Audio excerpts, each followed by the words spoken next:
Hello, everyone. Boop.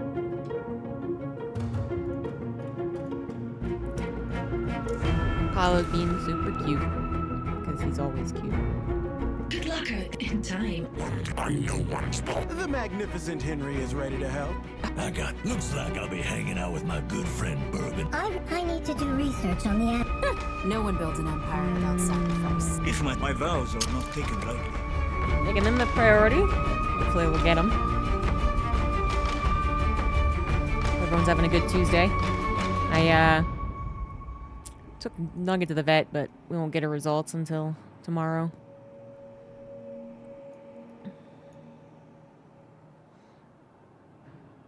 And then I worked. Editing videos, creating shorts, scheduling content. I gotta try and make enough content and schedule it for not just next week, but the 2 weeks that I'm on vacation as well. Which means there's a lot. Particularly on the editing of the interviews. It just takes... It doesn't take forever, really, I guess, but it takes too long anyway.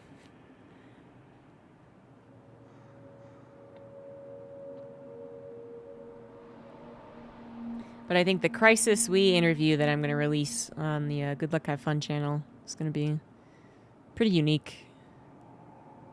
Most people don't know who he is, and he actually, he was there from the beginning.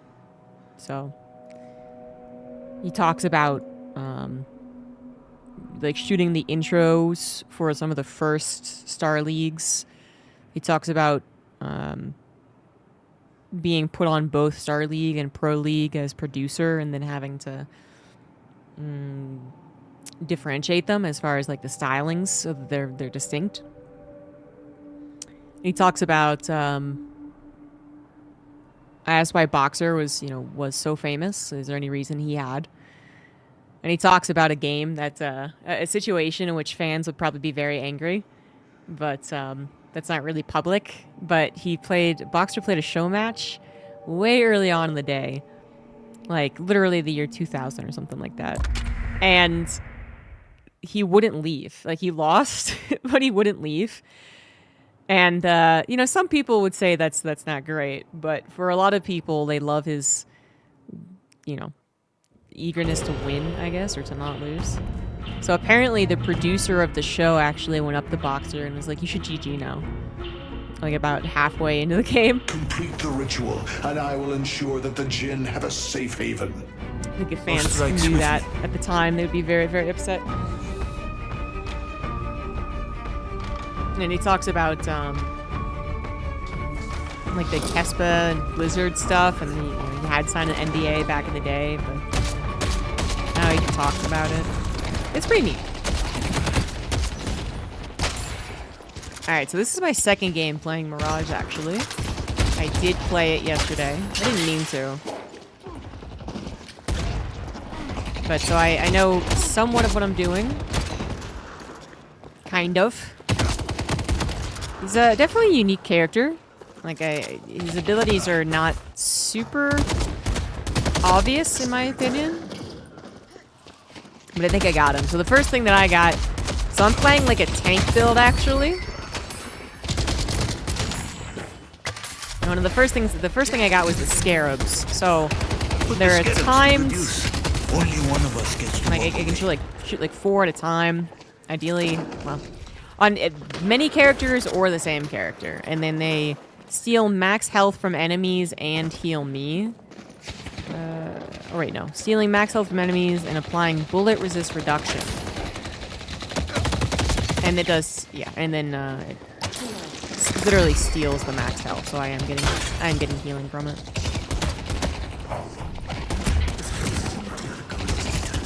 So I was doing this on like minions and just putting a scarab on every single minion.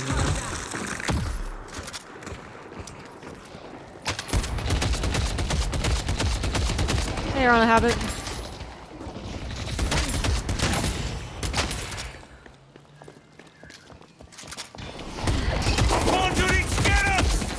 Yeah, that's the first thing is scarabs. The second thing is, I mean, my tornado, I get. The tornado is actually pretty obvious. It can be aggressive, it can be an escape. And the last thing I get is interesting again.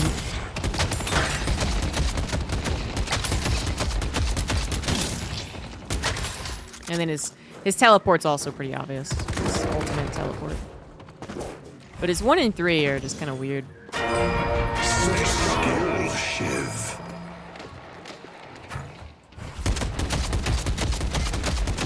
But I like his gun. I like his new dodge. And I think I like his kit. Fighting me. So his 3, it's like just by shooting at things, I then have not a dot on them, not like a damage over time dot, but I do have like an icon over everything that I hit. And then something about it, like it can stack. Your shots apply an increasing multiplier on the target. Multiplier on a target expires, or you reach the max. It's consumed, and the target suffers spirit damage and is briefly revealed on the map. Found damage, the base damage times the multiplier. Okay. Yeah, so it's like it's very tiny, but it can reveal people on the map, and you can kind of use it as like a finisher on minions or something like that. He's a void ray. Stay safe out there.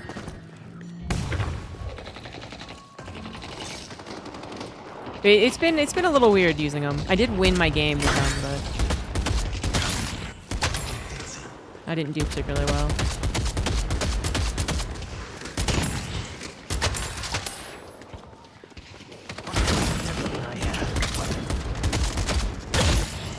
I like his smack. His punch is just very, you know, like he took off a glove and he slapped you across the face with it, right? It's very regal.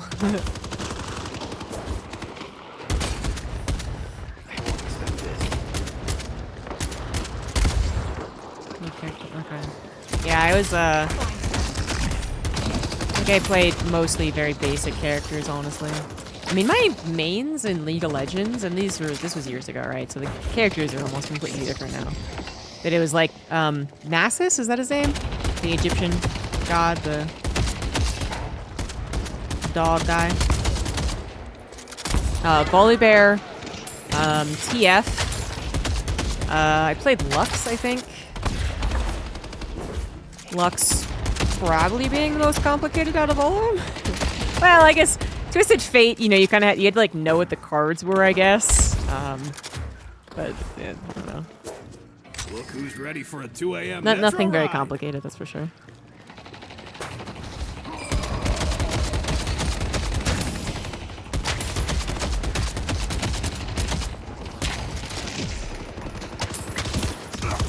All right, so.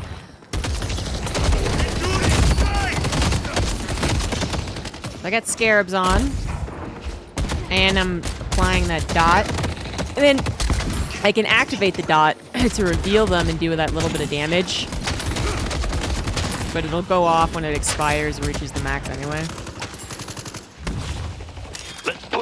But what the build does, which makes a lot of sense, is it puts Quicksilver Reload on 3, and that's when if you press the button, then you just get full ammo again.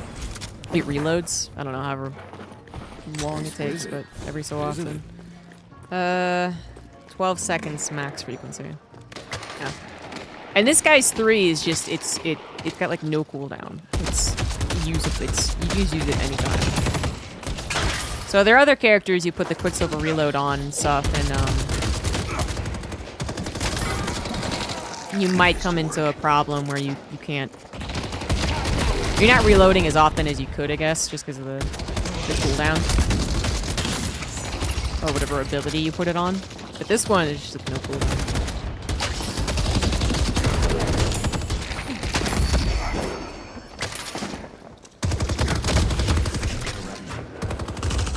You can't stop the wind!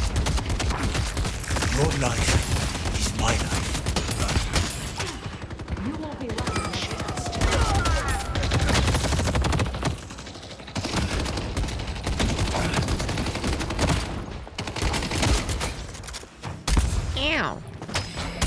The fuck did he just say? Your life is my life, I think. takes ow. Ow, ow, ow, ow. Because he takes life away with the scarabs. What do you think he's doing?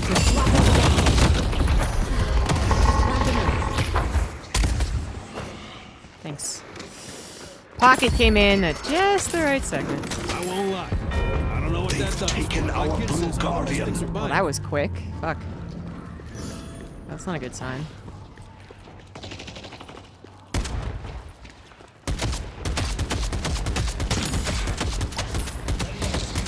Also, the scarabs give me more health if they're used on a hero, I think.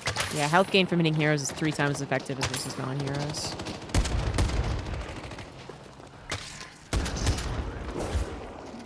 Consumed in! Give me health.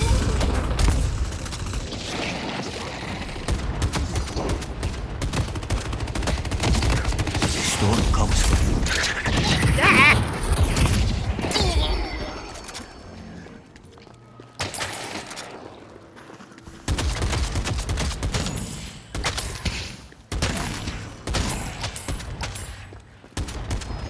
Pocket can just hide his briefcase and use the AoE. Smack. Smack him across the face. I challenge you, sir. I won't let you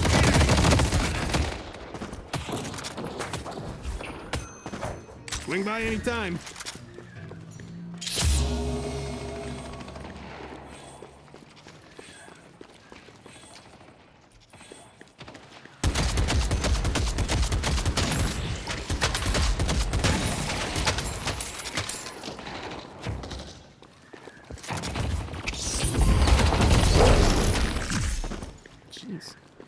Jeez! Fortunately, both of us are pretty good at escaping.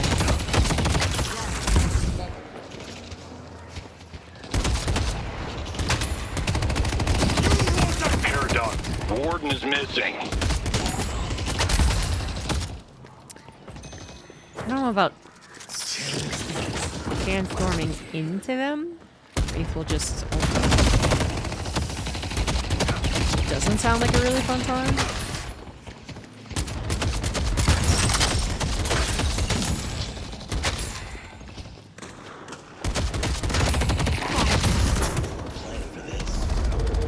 Mid-boss has arrived. That's funny. Oh, I'm getting headhunter. Well, it's gonna take a little bit. Kind of wanted to just pop it on him so we can get it out of the way. No, okay. I should do that. Our blue wall. Damn it! The spirit urn is waiting to be claimed. Did they cheeky cheek our camp? I didn't even notice.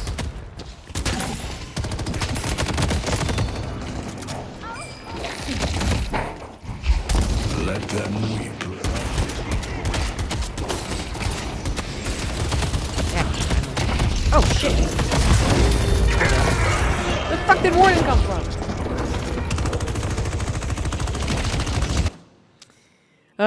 They did lose blue. That's something should have accounted for. But now yellow's gone too.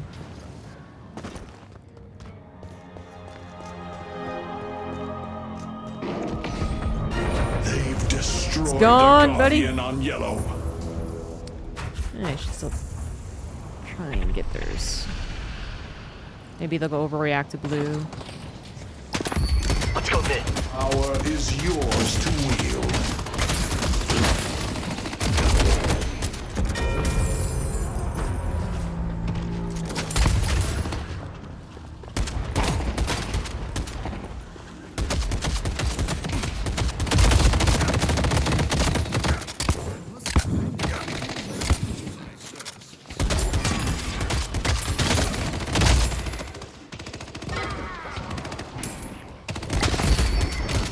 Lash is no longer with me.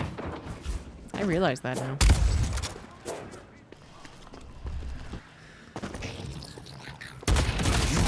will sustain you.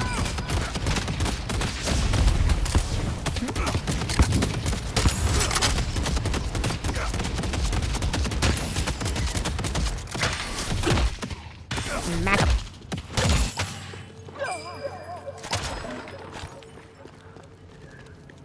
I'll let the Beatles do the work for me.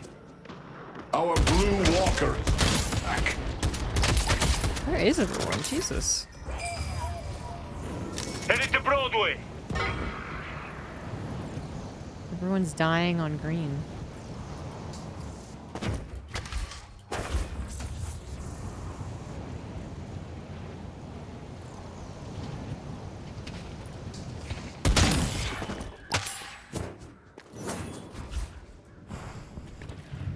I will not fail the shoulder!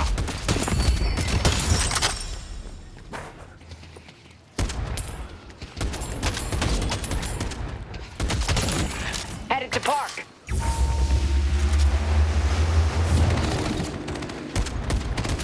I want to get on the action. I fight for my allies. Headed to York. Our yellow walker is under attack. Are they gonna kill the walker? Well, someone's looking to make a statement. Not quite, but damn. Oh, hello. No one's touching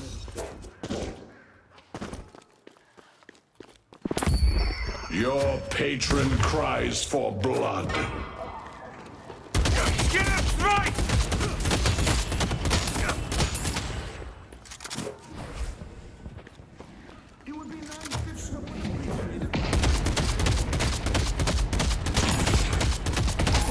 I won't stop fighting.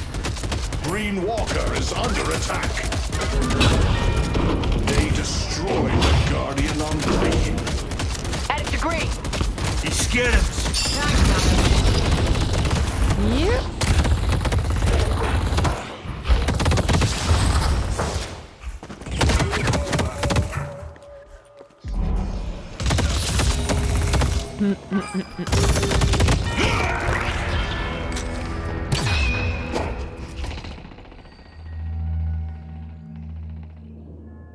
At least I got the Guardian really low. Doesn't seem like we did that well in the team fighting, though. They'll die in my wake.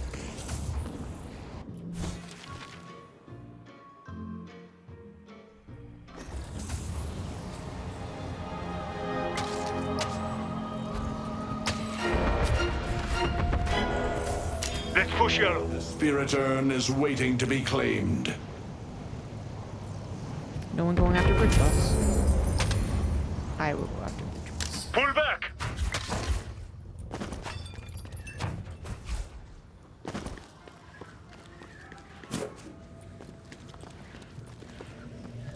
Our yellow walker is under attack. I don't know if that's good for me.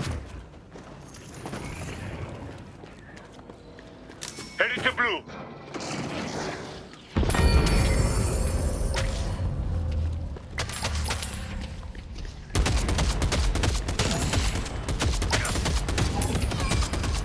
Only a fool opposes the Jinn.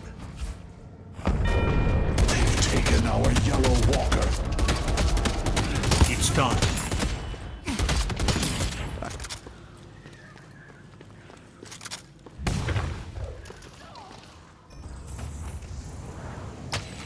Headed to yellow. Why does it feel like there's never anyone on the left side of the map?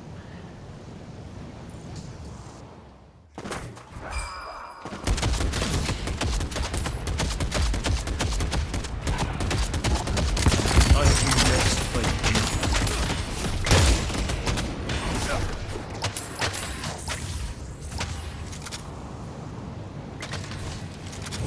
Jinn. You'll be the last one standing. Headed to Broadway.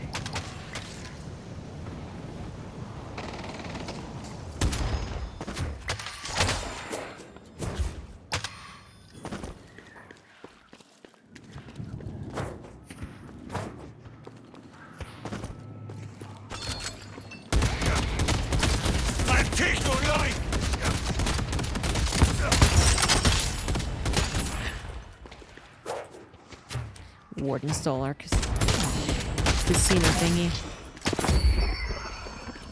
Green Walker is under attack. Action.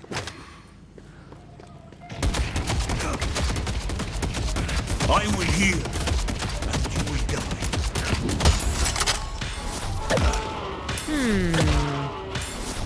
Where are they gonna find me?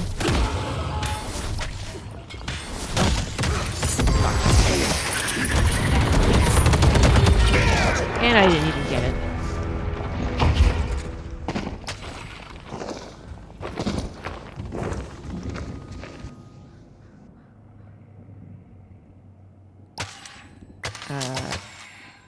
Guys. Why is everyone... Our blue walker is up. They destroyed the walker on blue. Everyone is pretty much doing nothing.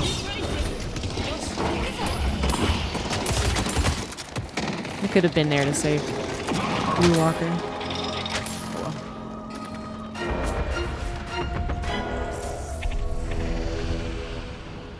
Headed to Broadway. Pull back.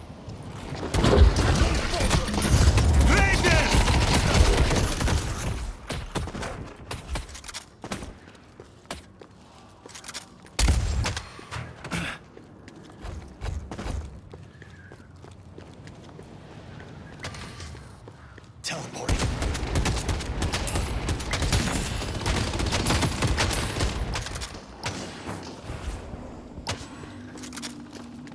Wraith and Haze have so much money.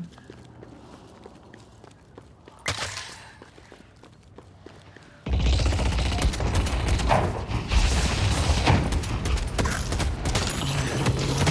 think it's a dust cloud. I wouldn't be blocked by walls so well.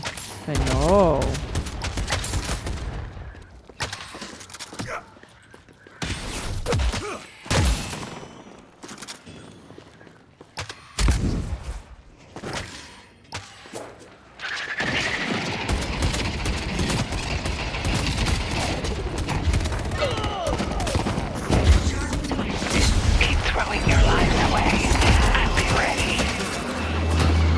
At least we're gonna get his. Paradox is over here. I see Paradox. They're not gonna...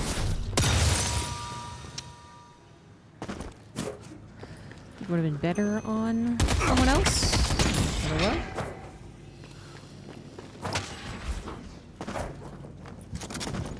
The spirit No, urn is lots of waiting to ammo. be claimed.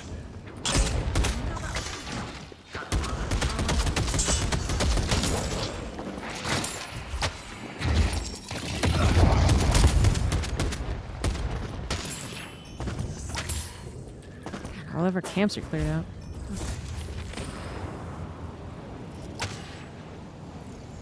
Can't get any money.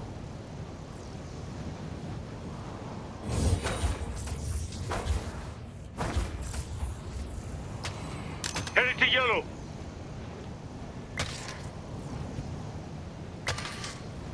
Need to plan this out.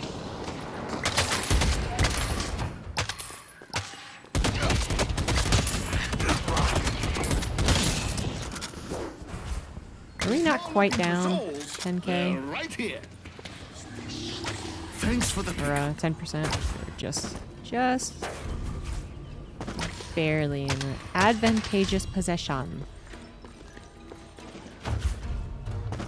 Help me with the urn.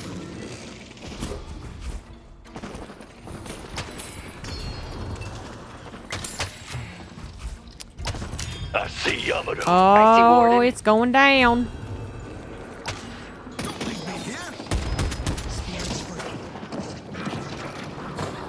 Green Walker is under. one of us.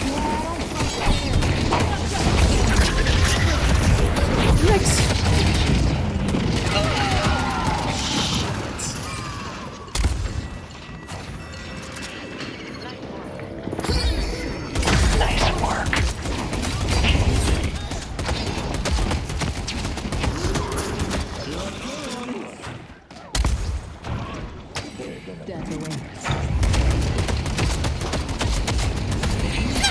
on.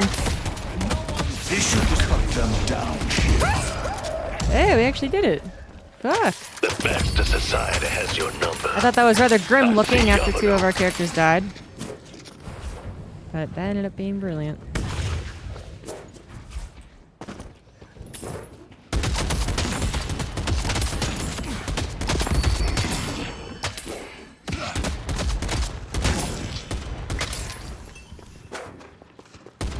Headed to Broadway.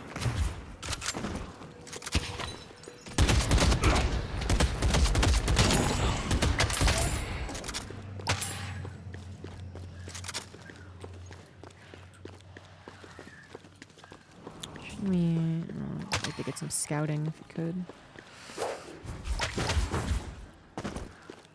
I feel like yeah, that ain't gonna go very well. I need camps. We'll be getting siphon bullets. And that makes me pretty strong. Let me know.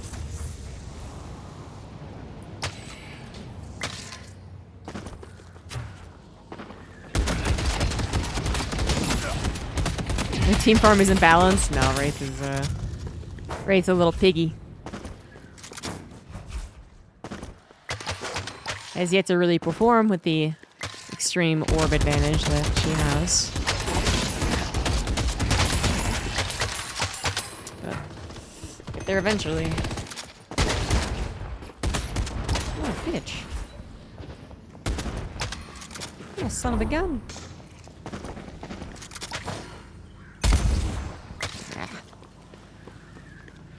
Pull back. Yeah, I could see that wasn't wise to chase. But thank you for the warning.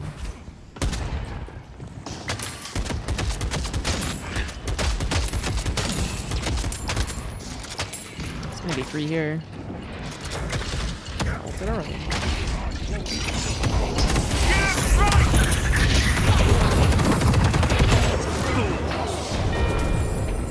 Fuck.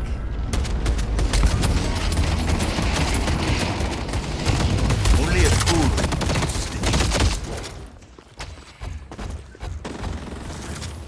Get fortitude. My friend, survival is paramount.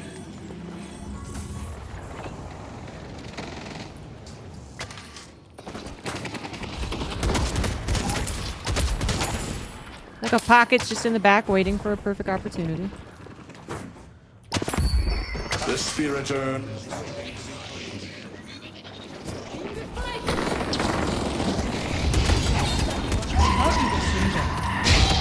I'll buy some time.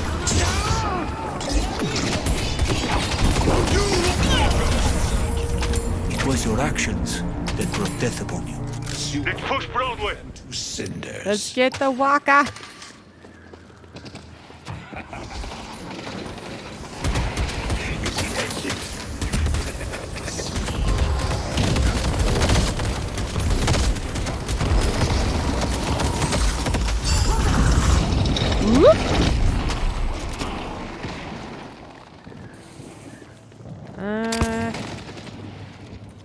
Two of them are still dead. Green Walker is on.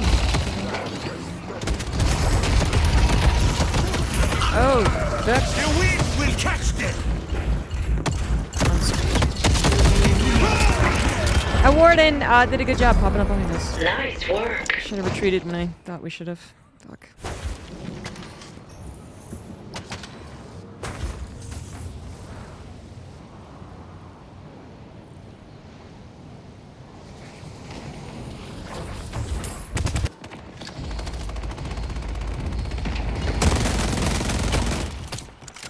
That Wraith's goal is just to steal all the camps. Enemies have breached our stronghold. Be rewarded.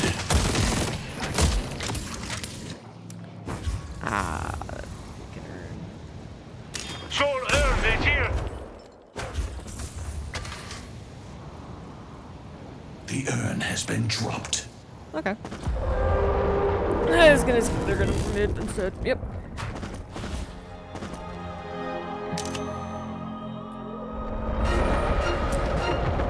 Too late for us to try and deny it.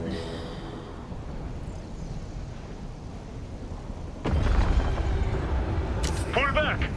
Let's play. Headed this way. Pull back.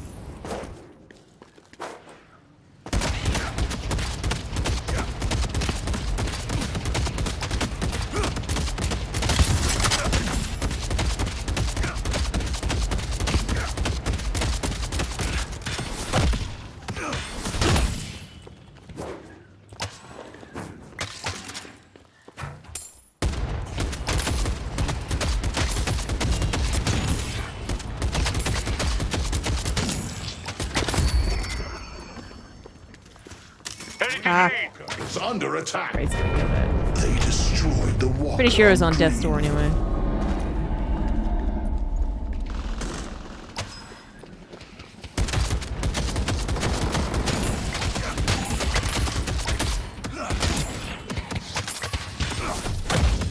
Oh.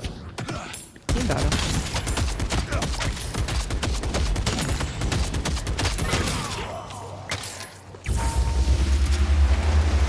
Genie pop.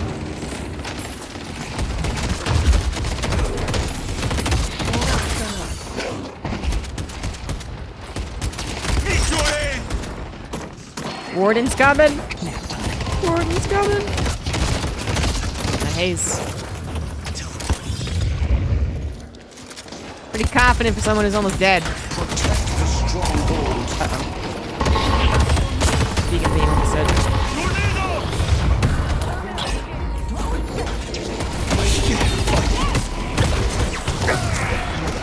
At least they'll kill her, right?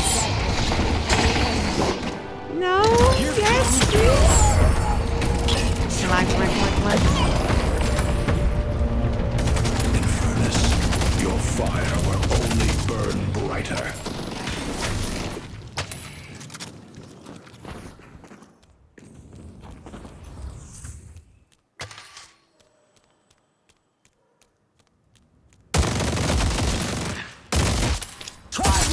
Whenever I see a Wraith getting a lot of money, it just makes me wish I was playing Wraith.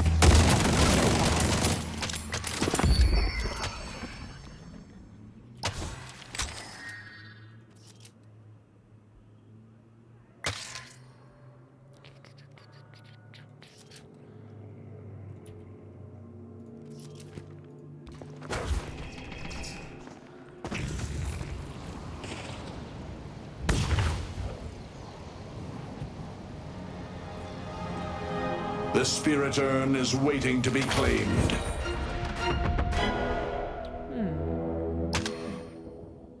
Cat. Death Cat. brings consequences once more. Good. Now the comeback will start. I see Warden. And Hayes. He's gonna try and sneak it. Scendi tornado!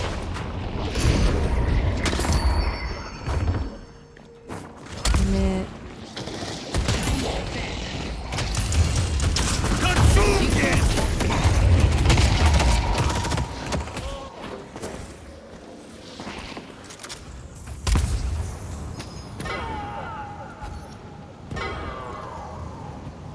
Oh, They will die might just by be the snowball. sword. it's like that urn was super easy for them.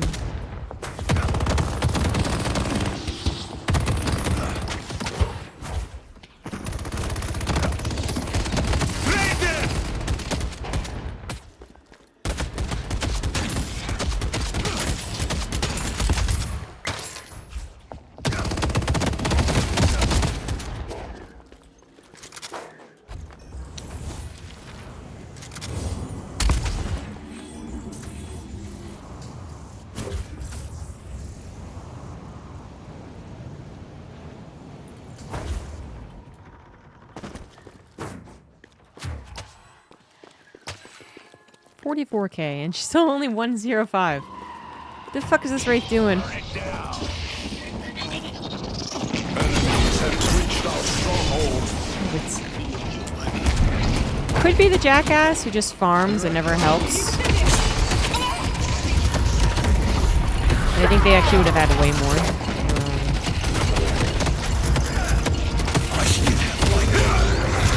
Actually, think they would have had way more orbs. I'll give my life for the cause, but first I'll take yours. And they're actually trying to keep the fights. Protect the stronghold. It's pretty unexciting, Enemies have uninspired game of Deadlock.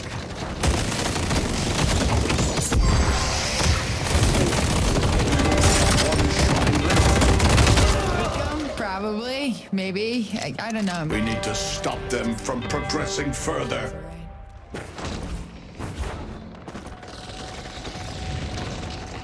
Sling a knife. Well, when Blue Guardian went down in the first 4 minutes, turns out that was a sign.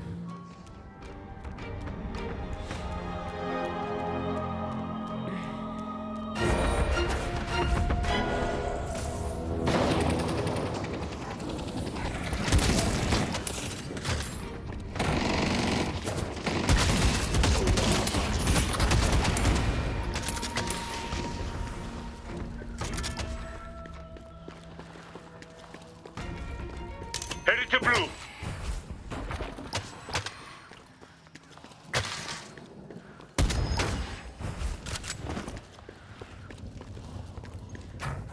They're taking all of our camps. We're not gonna do anything about it. We're sustained.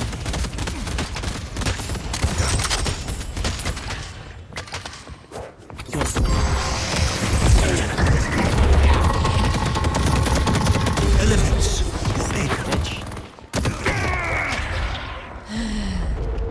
Today there will be a reaping.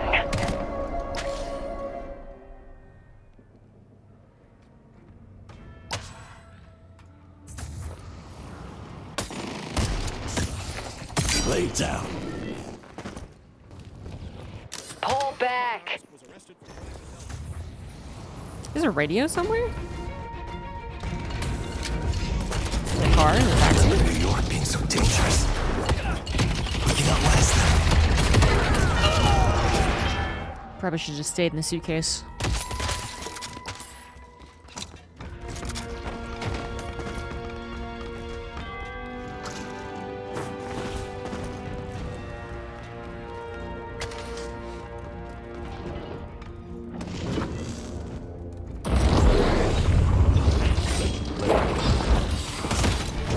Anyone mess with the lash?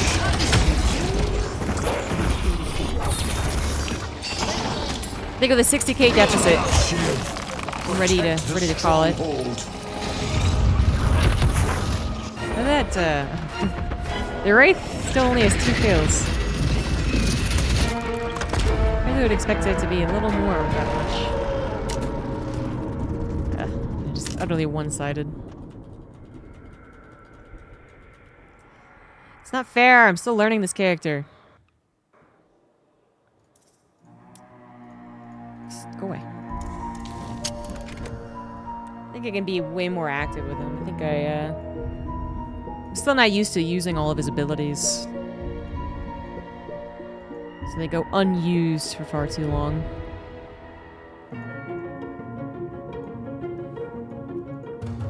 Right, Apollo? Apollo's my tactical brain. He tells me what I did wrong.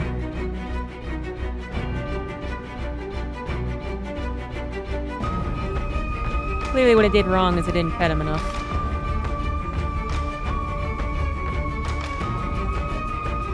Look at this guy. Look at him. This sneaky boy.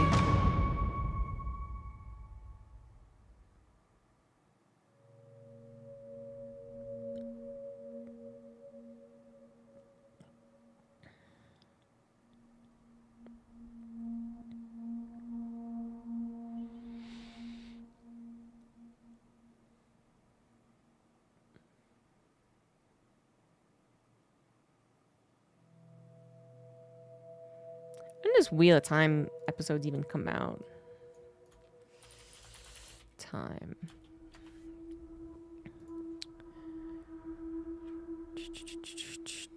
Cat.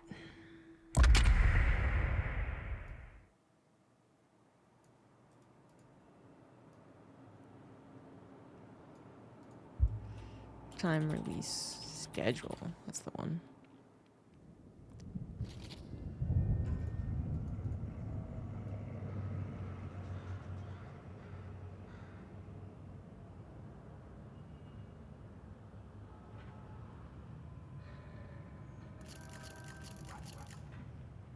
Oh, I'm playing Pocket now.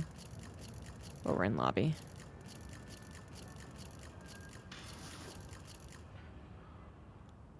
Alright, so the first 3 episodes released, and then every Friday, I guess. Oh no, every Thursday.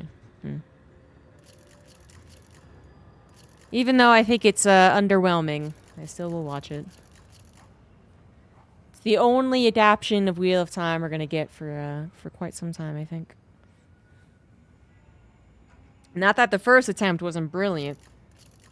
And by first attempt, I mean someone owning the rights to it, and then only making something when they had to. And it was like 20 minutes long. It was just the prologue. And then they finally were like, oh, we give up. We're not going to do anything with this IP.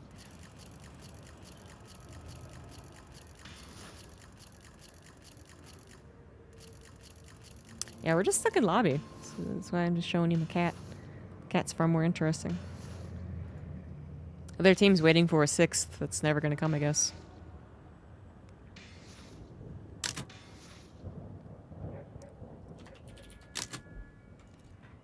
New York got a lot more intense than I remembered. This will be an expedition to remember.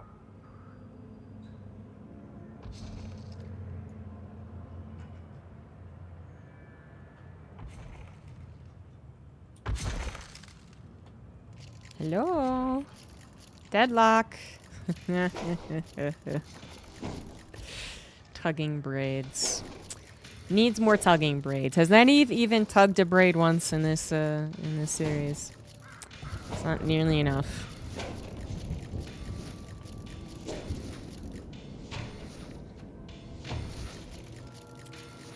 Just can't get over the promise that was, you know, what could have been with the show, and then the actual delivery.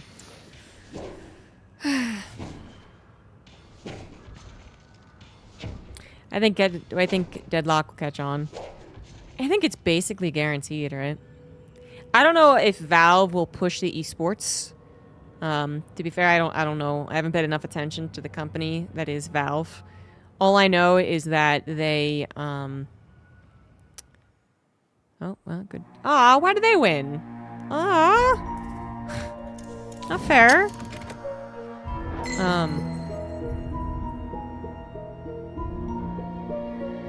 They ignore CS, Counter-Strike, a lot, even though they made Counter-Strike 2. They still, under a lot of criticism, and a lot of criticism saying that they didn't pay attention to people's complaints, but then also just completely disregard its esports scene. So CS is all third-party tournament organizers, and that they Valve loves Dota, or at least Gaben does. And then they put a lot of their money into, you know, international and stuff. But I don't know what that means for a new IP from them. You know, you got one child that's ignored and one child that's favored. But where does the third child come in? I know they have other games. I mean, TF still happens. I assume they're not really supporting that, though. The Dota auto chess, whatever it's called, is also happening. And I don't think that's terribly well supported. I don't think.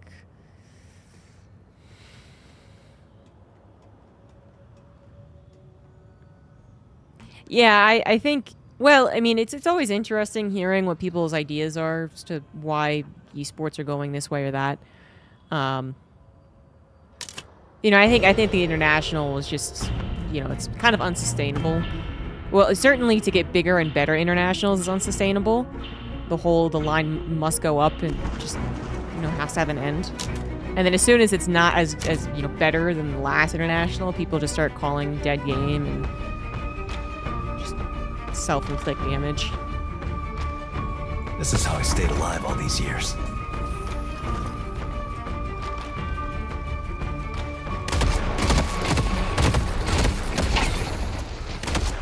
But there can clearly be some amount of advertising that is very legitimate when it comes to propping up an esport for your video game.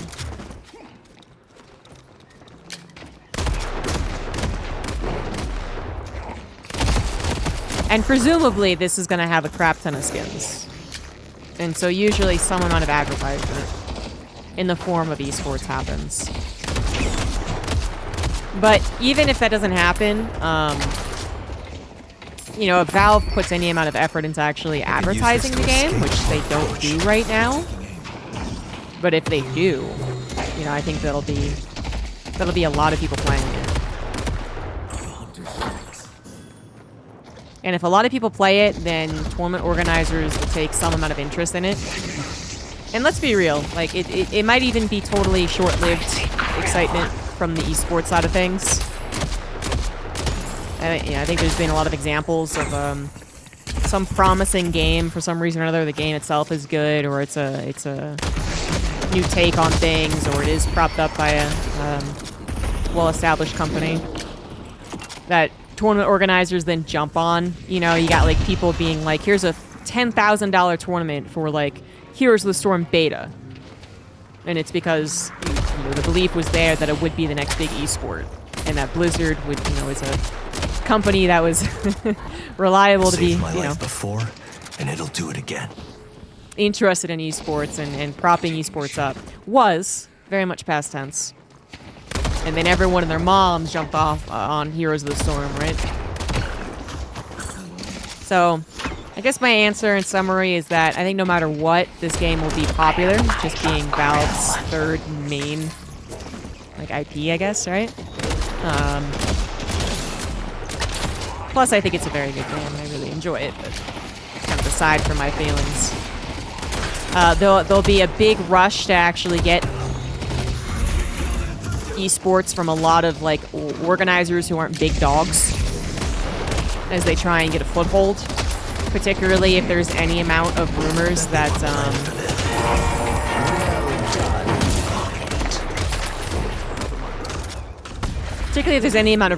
Valve will be interested in supporting a scene. And you gotta get on that, buddy.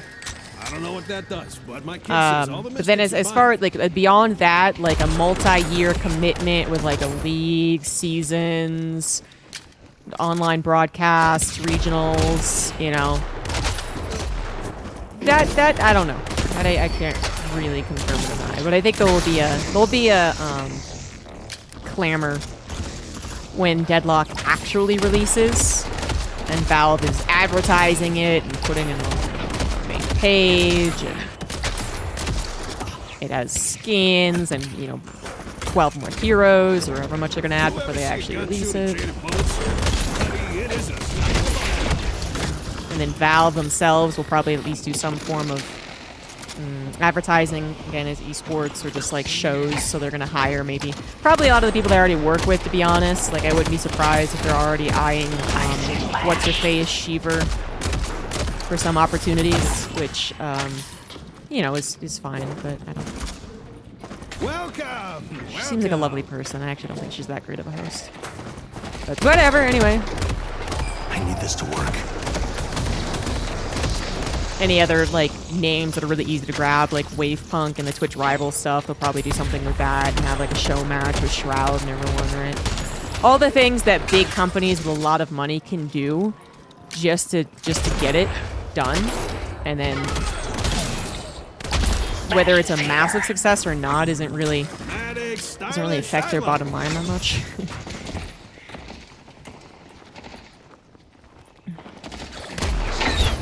Yikes.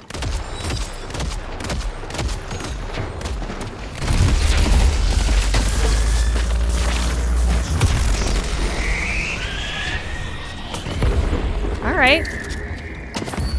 Bird me if you want. I was completely healthy. Teleport.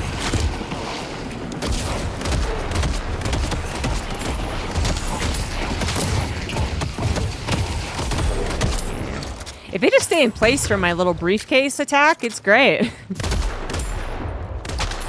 Trying to actually control the stupid briefcase attack is not great. Expecting this model being early access for a competitive game. Yeah, I think this is a, you know, it's not totally unique in its development, but it is fairly unique. You know, it's this game dropped from Valve that was only rumors and suspicion before it actually dropped to, like, you know, almost no fanfare except community made. Then so much patience and yeah, just so much patience displayed with this. You know, like with so many other companies, even if they're really big, it feels like they really want to rush things, you know? The 7's just not gonna have a good time with this.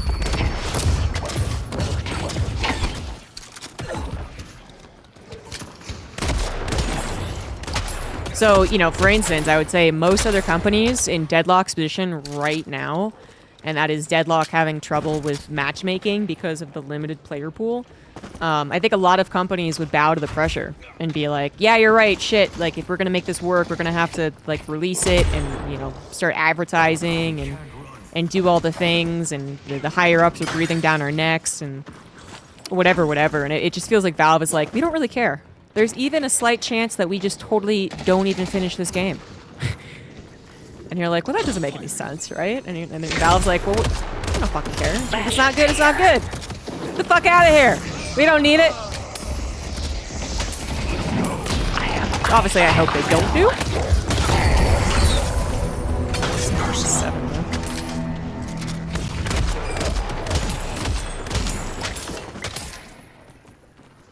Yeah.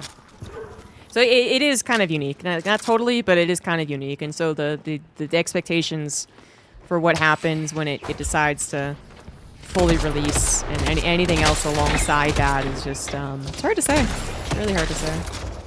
I think I'd have a better read on Blizzard or Riot, actually.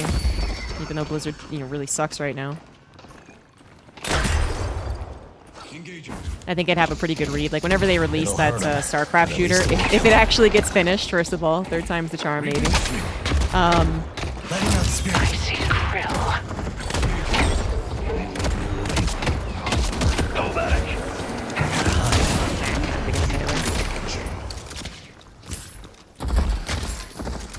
Yeah, if they were, like, actually released that StarCraft shooter, I feel like I would be able to tell what they do with early access and cosmetics and whether it's free to play and stuff. I feel like I have good guesses for that one.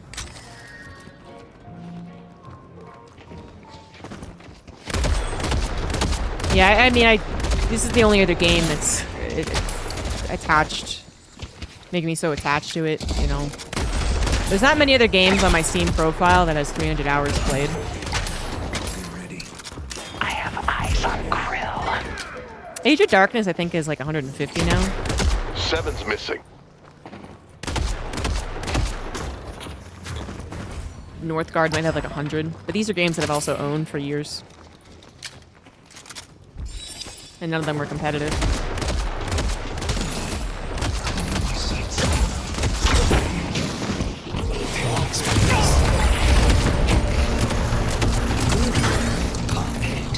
Thanks, patron.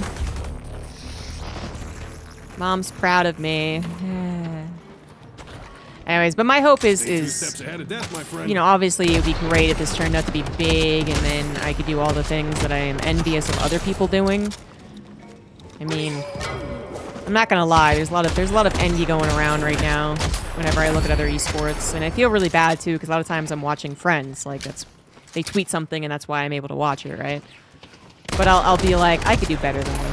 Or I could do it just as good, but obviously not in whatever they're doing, because I'm not interested in the World of Warcraft dungeoning, or I'm not interested in League of Legends casting, or whatever. But I see them just, you know, have steady jobs. They complain about traveling too much. They complain about having to cast 4 different games. Whatever. And I'm just like, I'm really happy for you. I'm like that meme. Oh, you know that meme with the black kid and he's taking his school pictures, but he's all grumpy and he's like, nice, happy for you. That's me. Who knows what else this cash here? The spirit urn is waiting to be claimed. Sending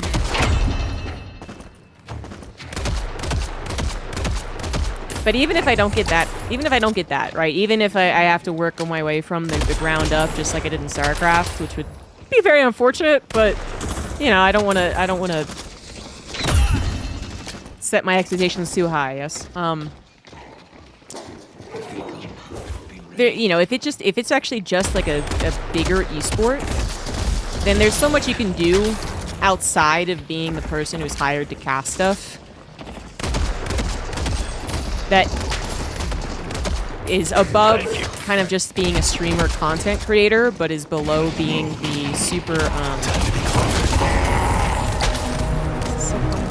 Abrams just pushes whoever it is into me, and then I send out my attacks, and it works every time. Yeah, so like above just like a streamer content creator, but below the guys who are hired for the events. That space doesn't really exist very much in StarCraft anymore, but it used to. You could have so much content to do without having to just like ladder. You know, you had qualifiers and tournament recaps and talk shows and an excellent choice. You know, pro gamers that are, you know, popping up left and right. You can kind of be the one who like gets in on the scene, or the players or the team before they get really big, and you can interview people who are actually kind of new, as opposed to the same like 12 interviews you do every single day. And that's what I'm actually looking forward to the most, is just feeling like there's a lot to do. You know, like you could just tune into Team Liquid's website and like check out. I actually have no idea where that was going. That was a very dangerous teleport. Whoopsie daisy. Yeah.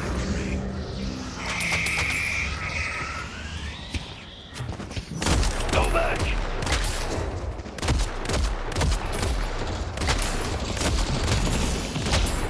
You used to be able to go on Team Liquid, and on the sidebar, there'd be so many events. I mean, initially it was kind of comical, and they really had to start like clamping down on what was considered a TL sidebar worthy event.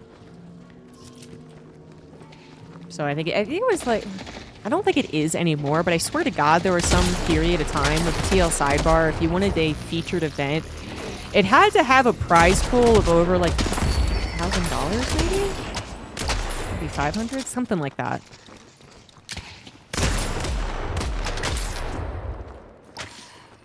And you might say that's fair because you don't want, you know, like 20 different $50 tournaments, but it was more like there was 10 different $250 tournaments, you know? Like there was some decent cash.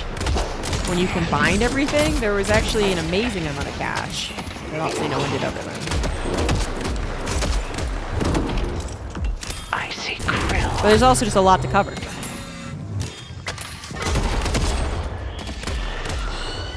Yeah. Yeah, one time there was 5 Bitcoins as the 4th place prize. 3rd place, whatever it was.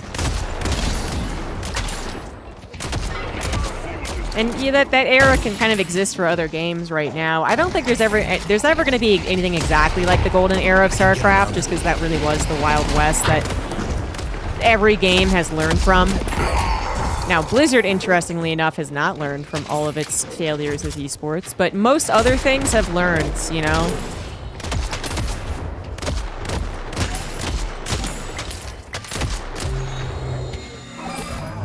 But there's not going to be as much Wild West kind of things happening. That's fine, but there's still a lot more happening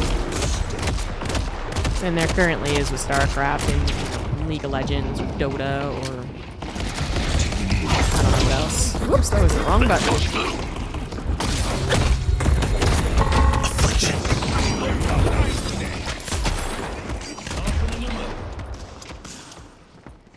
So long the hype dies out before it's actually officially out.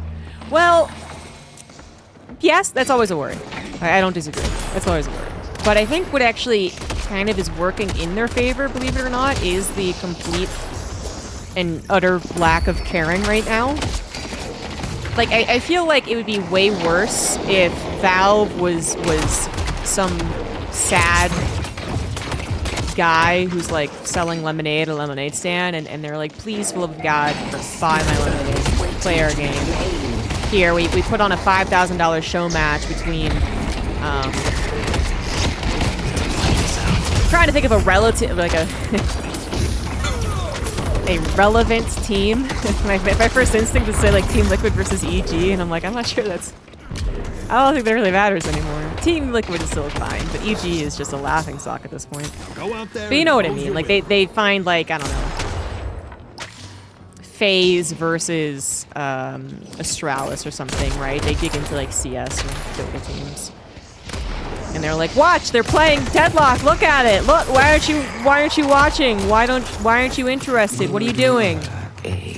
And people respond with the same reason they are now, which is like, well, there's not enough characters, there's not a big enough player base, there's not enough variety, it's not released, it's still being cooked, blah blah blah blah blah. Except now it just looks desperate, and like, you know, people have checked it out repeatedly and found it wanting. Now it's more like there's a ton of people who are just waiting for the release just because that's how they play.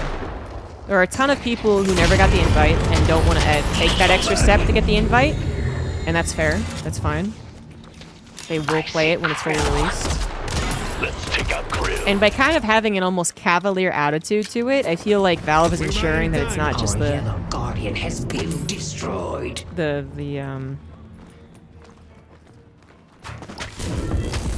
Our Green Guardian has been punching destroyed. bag. There we go. God. It's like kicking bag does not sound right. That it's not the punching bag where everyone's like, what, you still play Deadlock? Isn't that a dead game? They tried so hard with it, am I right, guys?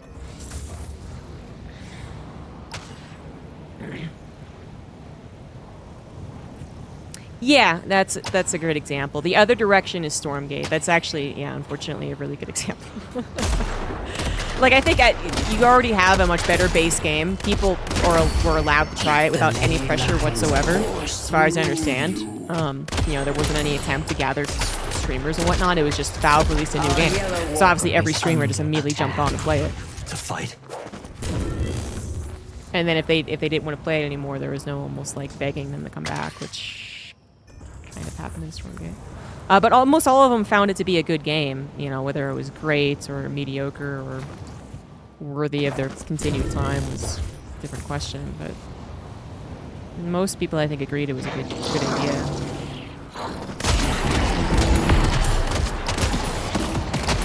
So that's an important difference. Getting ready to teleport.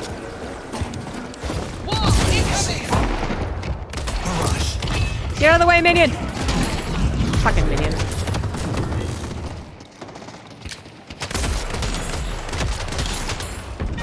Need help on blue. Has been destroyed.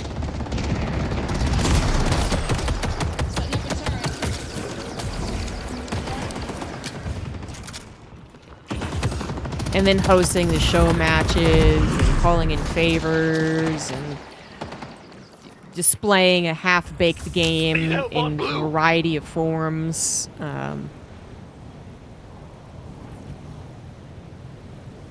This certainly hurt Stormgate's chances. Can we actually do this, Aaron? Be right back. Fences are up.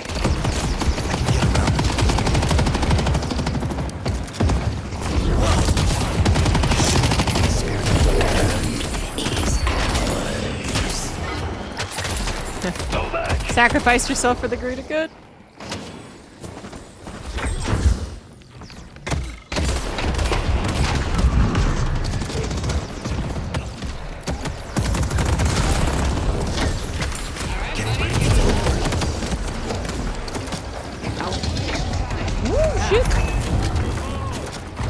She's serious. Careful, pocket.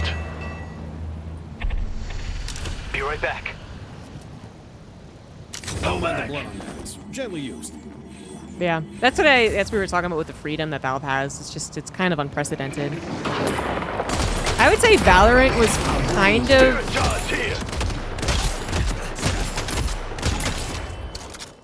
This was never supposed to be a weapon. In the same boat as far as the company, I guess, which is like... Well, no, I can't say that. No one's in the really same boat as Valve. No game design company that's making video games. The urn has been delivered. Nowadays, I think, would ever release basically a complete game to the public anyway, and then withdraw it. But Valve could, because they're not just a video game company. They're not just a game making company. Let's take. I see, guys.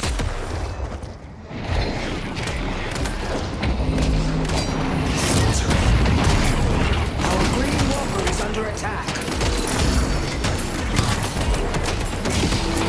Why do I have a magic cape? It's a good question. No one knows. Not today.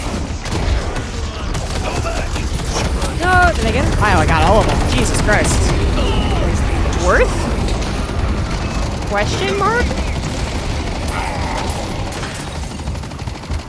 So many of them are so low. Oh my god, so many of them are so low. It would have been absolutely worth. Chase them down. Come on. God damn it.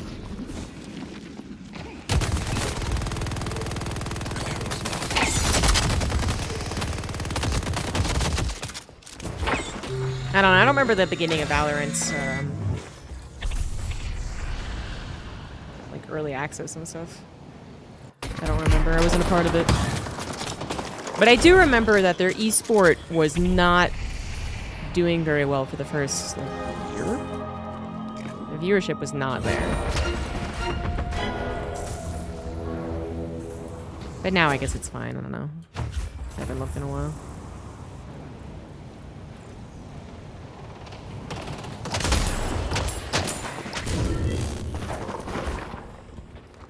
Slide on my briefcase. Slide on my froggy briefcase.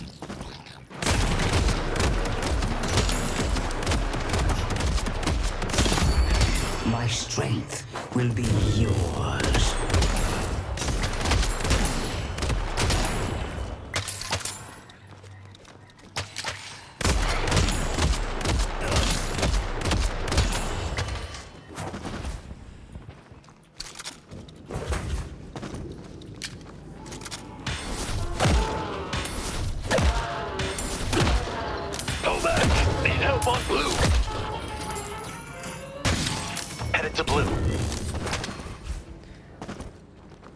I'm a coming. Our blue walker is under attack.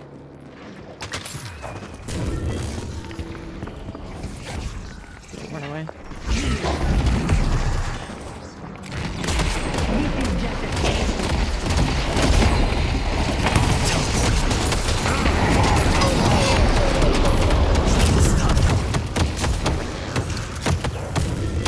Really bad with that attack. Woo. We're alive. We're alive.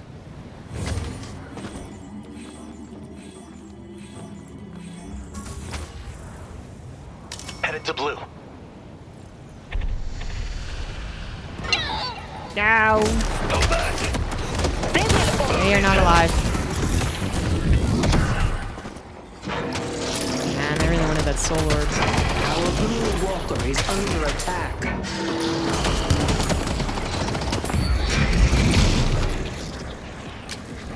Need help on blue. Everyone's dead.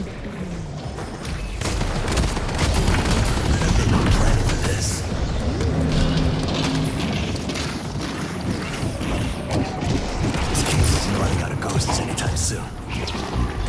Our blue walker is under attack.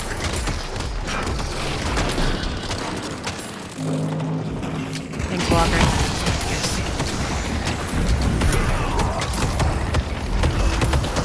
I will not be forgotten.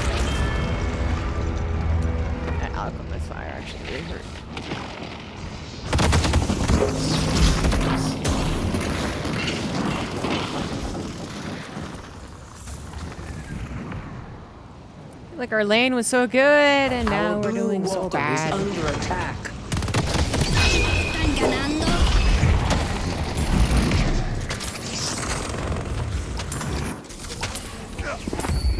My power is your Follow up, follow up. No one there to help. Abrams. has been destroyed. Just a suicide.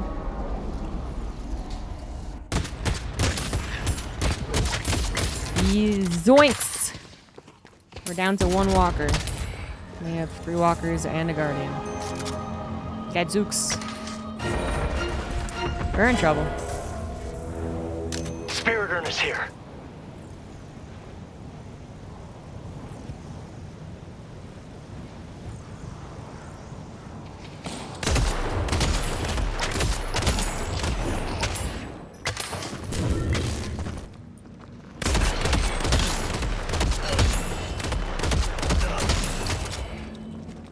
Careful, Pocket. Oh, well, thanks, then.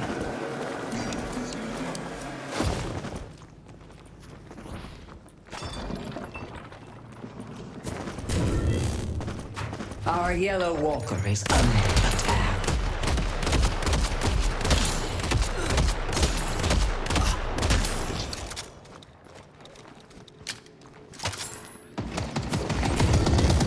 Time to be clever.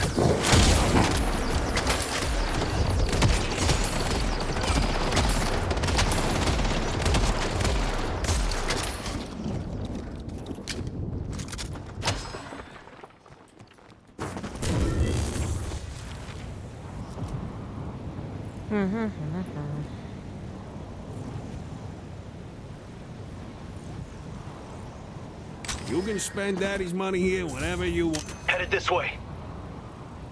Feels like our lane should be pushed. Oh, they get the last guardian. Are they going to die now? Headed to yellow. That is the question. Go back. I'm full of souls here, people. We might be in the advantage. Ah, a courier has arrived. Math hard, man.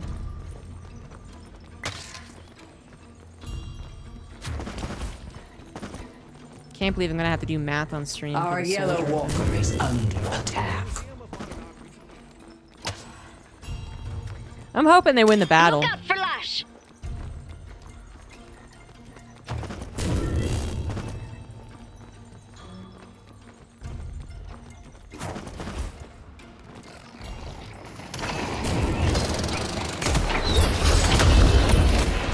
What did he know?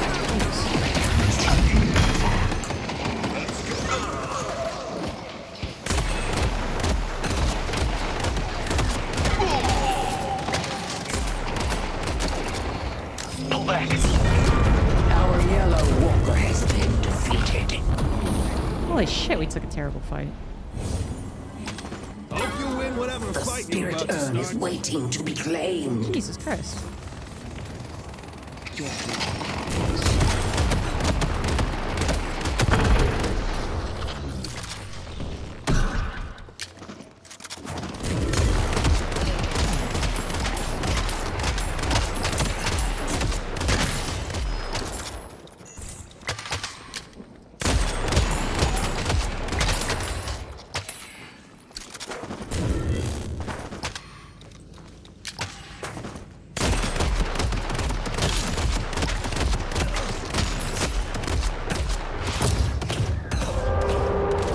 Yep. I need this to work. The rejuvenator is descending. Take Go my back. and be blessed. I remember New York. Stay together.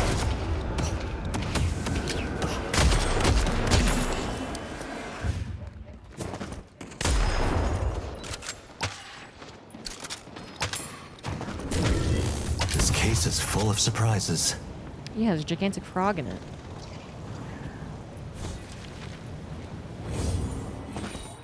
Certainly when I opened the briefcase initially, I wasn't expecting a spirit frog. At the base.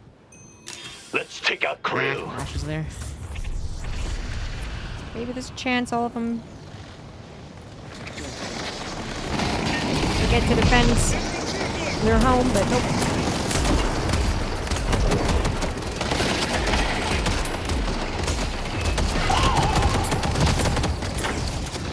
Get used to it. This is gonna be happening all night.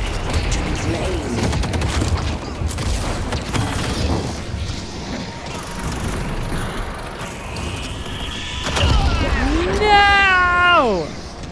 I don't have the luxury of mercy God today. damn it. I saw the Great Talon looking at me.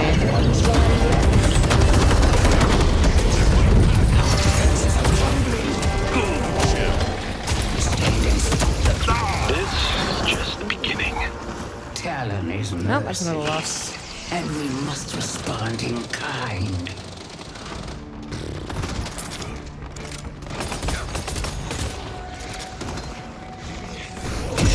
The Elder Hand has almost completed the ritual. They shoot disoriented.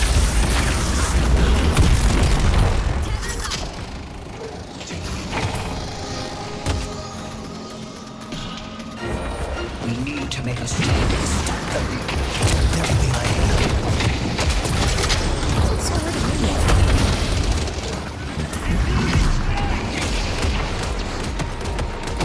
Time to be clever.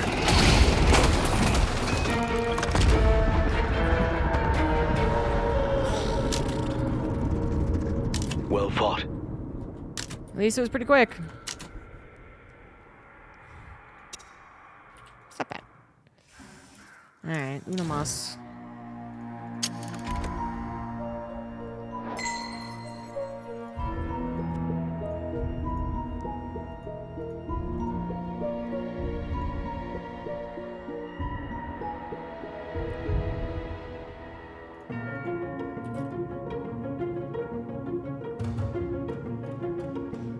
And I just found out today that one of my casual friends, I didn't know her that well, but someone that I went to college with passed away. And they're not even really sure why. But like they went on a vacation to Indonesia, and then like the husband got a call that the wife was gonna have to go to the hospital. Something happened while she was diving. And then by the time she was out at the hospital, she was dead on arrival.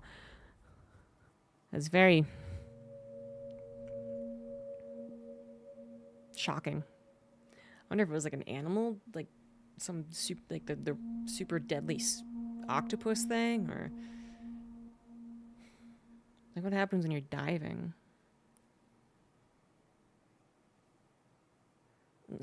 I doubt she was, truly diving, like, enough that if she didn't know how to dive correctly, she could get in trouble. I don't think that's what they mean by diving. But anyway, it's extra heartbreaking is that it's the husband who's communicating with all of her friends on Facebook through her account. She was a very nice lady too. Very nice.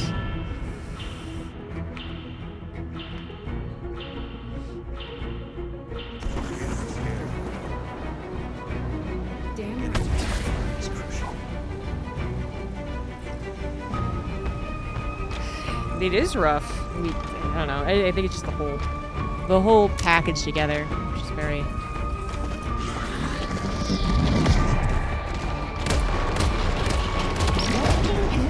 disturbing, I guess. Yeah, they were on vacation. They were supposed to be having fun. It was something that was relatively innocent.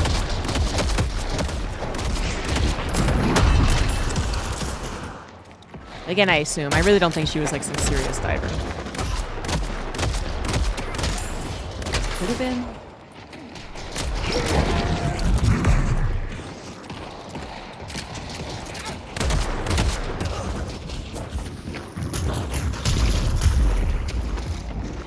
I don't like leaning versus wrist.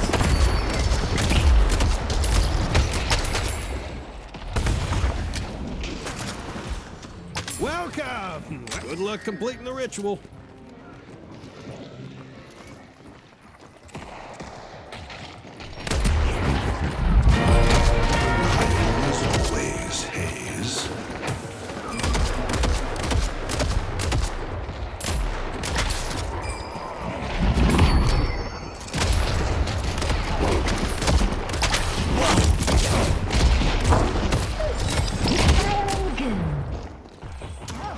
Wasn't sure about the verticality about my attack. I'm glad it hit.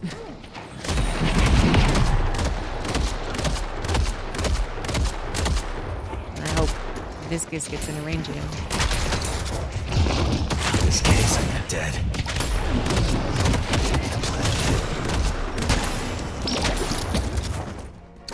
Today, you're making history. Hate you guys.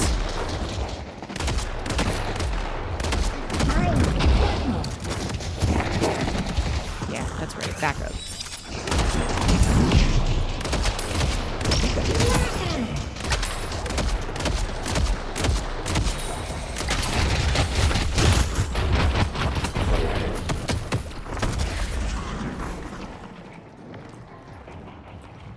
Teleporting. Souls are angry.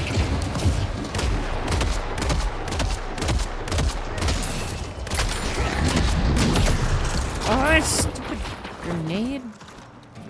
Easiest thing in the world to Don't get dead. hit with. Ready to teleport.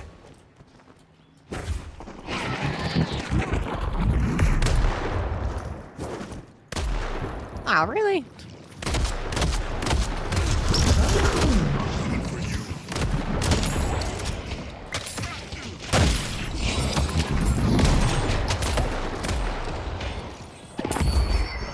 You can't stop me.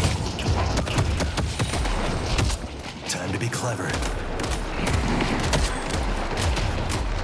Throw all the abilities. Hope that they hit.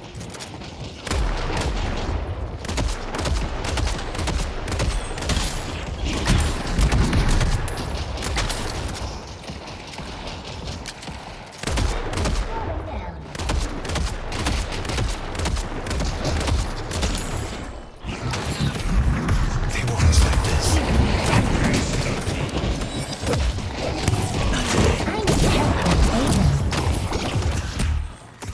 What? Hey. Pushing me.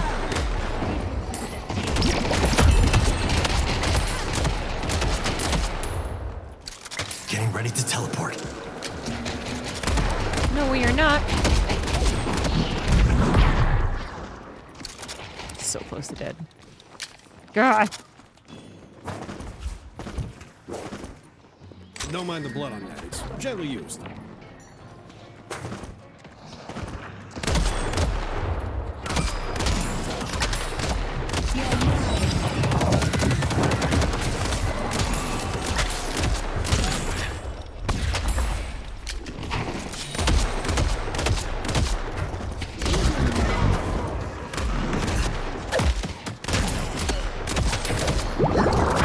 Yep.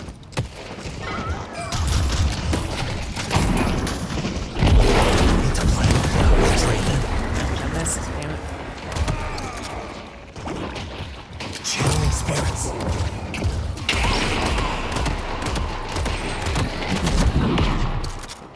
Oh, Abrams. Oh my god, oh my god.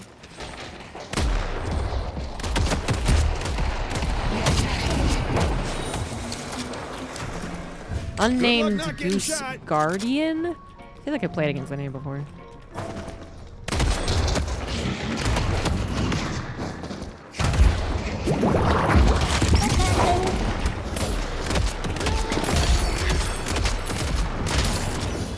If you need me, I'll be hiding in this thing. I'll play with everything I have. Yep, just took the damage to the have face. deserted That was great. taste. That was perfect. Keep it up, Kelvin. I'll be right back. Abrams. No. I was gonna suggest that I go back and then you go back. Yeah, oh well.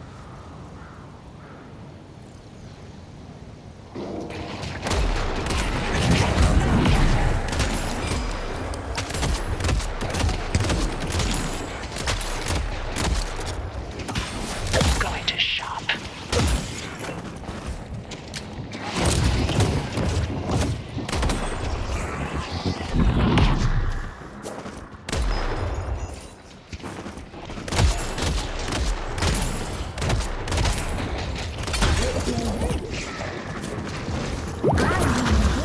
Yeah. Got it. Bet they weren't planning for this.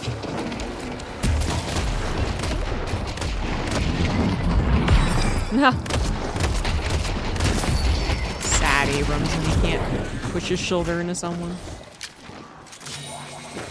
That's gonna help keep your blood on the inside. I need this to work. Opening case.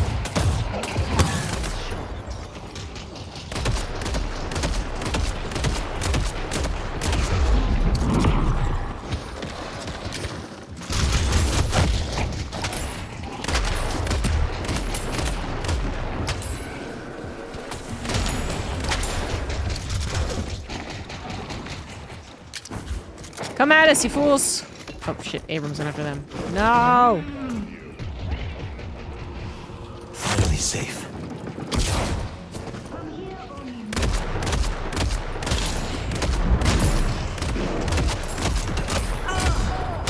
Oh, actually killed him.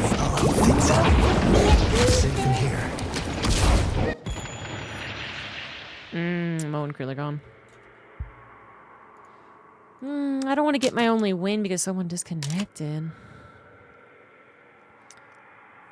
You know, every time it disconnects and people pause, there's always the, I don't think they're coming back, man.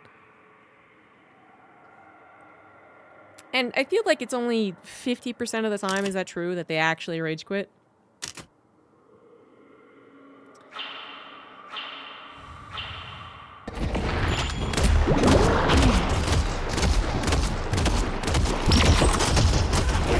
People be like, he died to me 60 seconds ago. That's why he rage quit. I'm like, well, I guess it could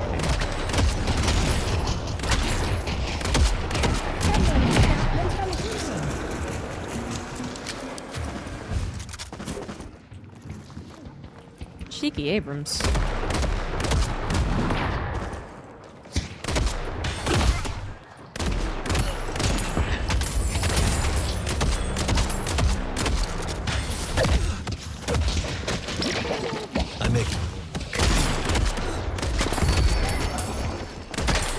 I need this to work.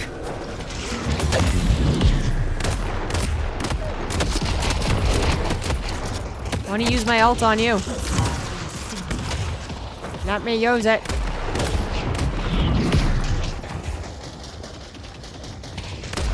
This case isn't running out of ghosts anytime soon.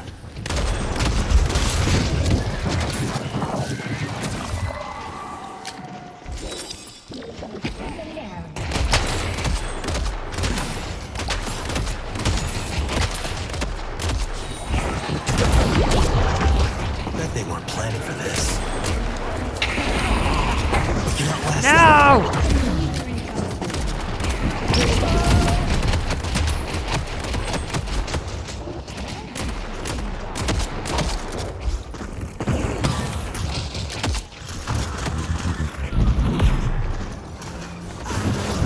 You like that? I got some other stuff.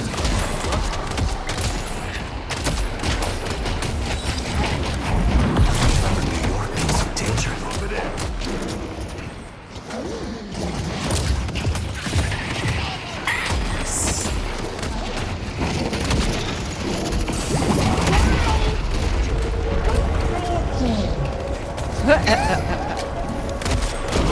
Poorly it into the death. Not like yeah, let's go down.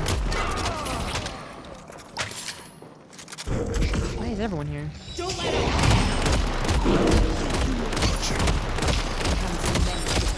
Trying to kill me.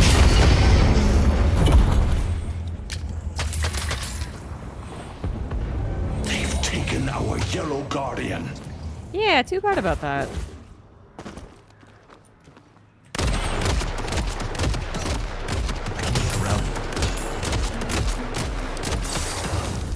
Let me out, spirits.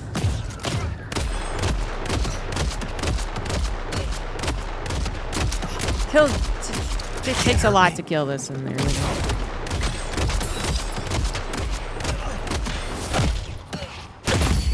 Be blessed. Got it.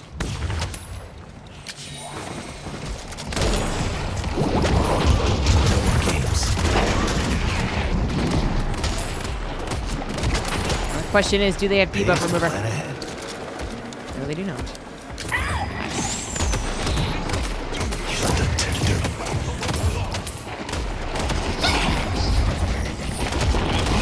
Krill's back, by the way. Begging for mercy.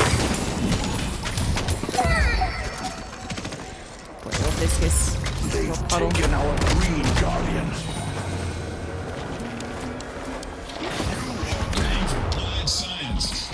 Hide. Okay, I'll just take it.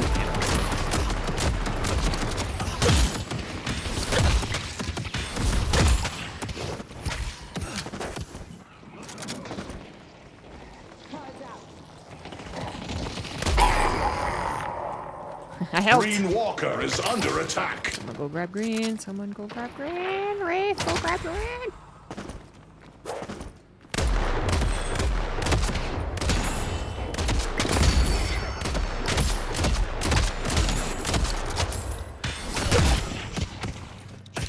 Trying to do the urn now?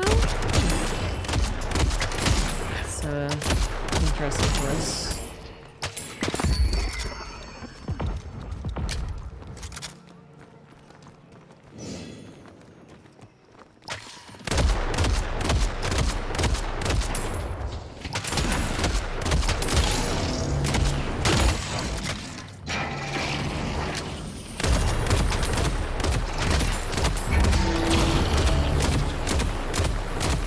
They did get the urn, though. I don't know how that happened, but if they did. Last I checked, there's like 3 people over there. I don't know how they missed the urn. Under attack.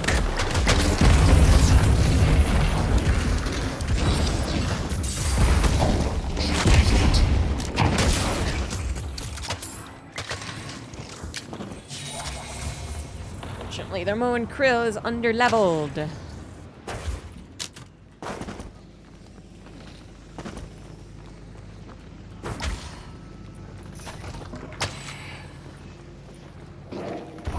Woohoo!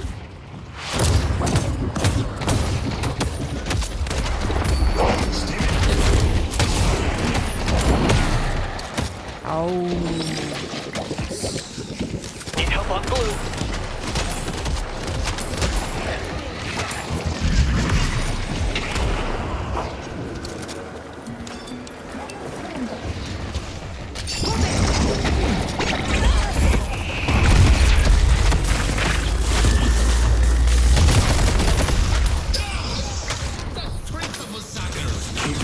I'm a little more worried about dying right now.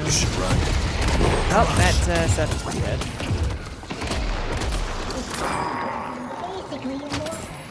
Your aim is impeccable, Wraith.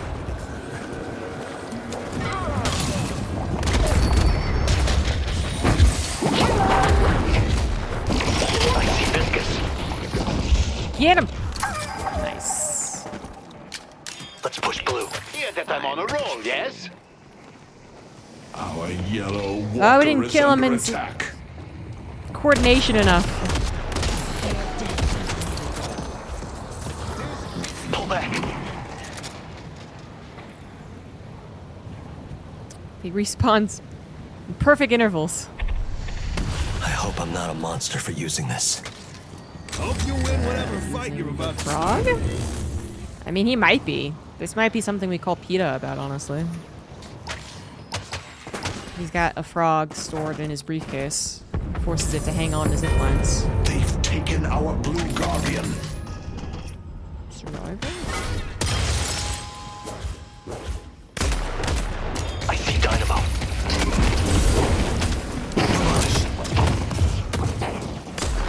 The spirit urn is waiting. I see T-Bomb.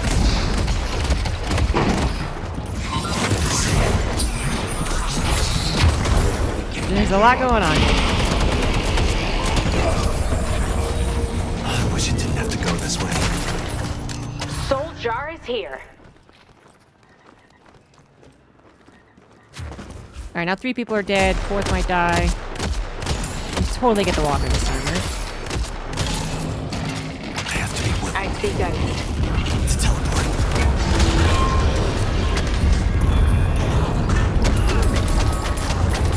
Hey.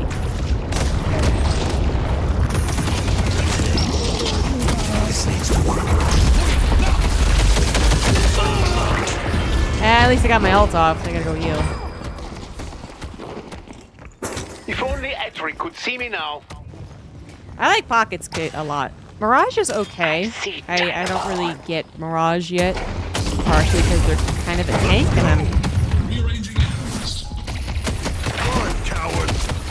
I'm not good at tanks, I guess.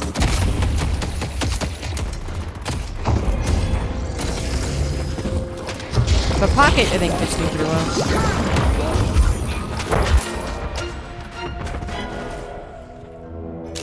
C7. Headed to yellow. Tanks, I'm dumb. Run in. It's like I feel like, you know, it sounds easy enough, right? And I played tanks in League of Legends. But for some reason in Deadlock, I'm not a good judge when it comes to being the tank. I think I'm a good judge when it comes to being the other roles.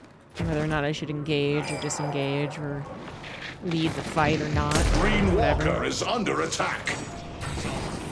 I always seem to choose the wrong one when I'm a tank. I'm like, let's go! I'm gonna tank, and you guys are gonna kill everyone, and I'm gonna survive, and then I just get soloed and focus fires, and then I'm like, oh, that was great, that was a good time. Need to plan this out.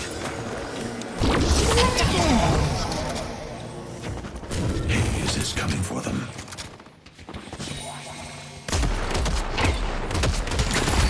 I like survivability through agility more than I like survivability through health and armor.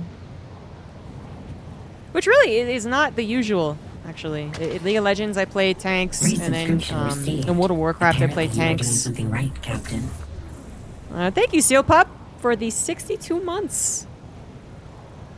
Final Fantasy 14 I didn't, but Final Fantasy 14 is always kind of a outlier. I played the same character for like a decade without ever getting fully leveled, so it doesn't really count. Ah, fuck Yellow. Yellow needs help. Yellow is gonna go down. Excuse me, Seven. Don't bother me.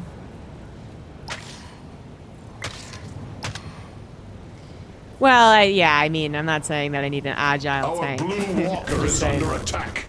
The way that I survive in these games seems to always be the ability to escape or run away. Which I understand Abrams has some, right? His ult you can kind of use to run away.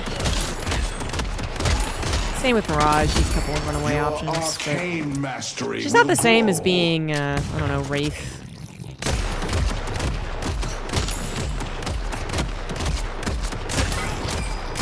Or Pocket or someone where I guess the tank comes in. When you're being targeted, the tank goes, I got you, buddy. And then they shove their shoulder into someone and you're like, thanks, pal, and then you run away. On the bridge. I need to be the healer first. Healer first into tank is actually kind of a accidentally brilliant move on my part. It wasn't on purpose. I just... Well, first I played a Hunter, actually. Then I played Priest. I don't even remember why.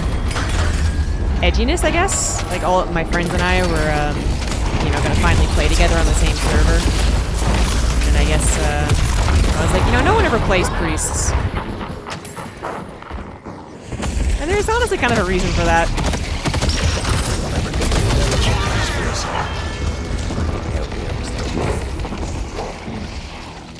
Hey, people played Priest. People played Priest back then. But there's a reason that it was less liked. And the leveling of Priest is so annoying. You gotta do Shadow Priests, and I didn't think that was that fun. I only had fun when I was actually healing. I didn't like DPS very much. But anyway, by being a healer first, I learned all the dungeons. And then I was a tank, and then I was really competent because I actually knew all the dungeons. DPS just always sounded so boring. But it's a very different beast. World of Warcraft, you know, theoretically, you don't even have to die all the time. In these games, you know, if you don't die, that's an oddity.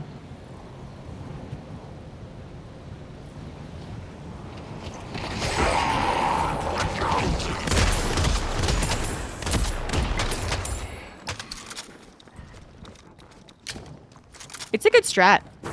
It's actually the strategy I tried to continue with every time I go back into World of Warcraft. I'm like, I have no idea what any of this shit is. Okay, let's roll my healer first so I know what the fuck I'm doing. Our Blue Walker but I never stay with it long enough to really get back into World of Warcraft. Headed to blue.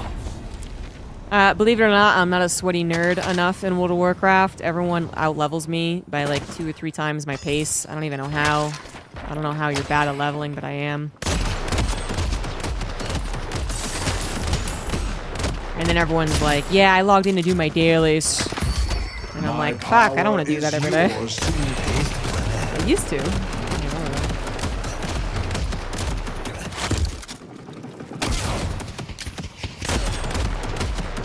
I think this is a little too early to take this one on. It's kind of been a bad idea.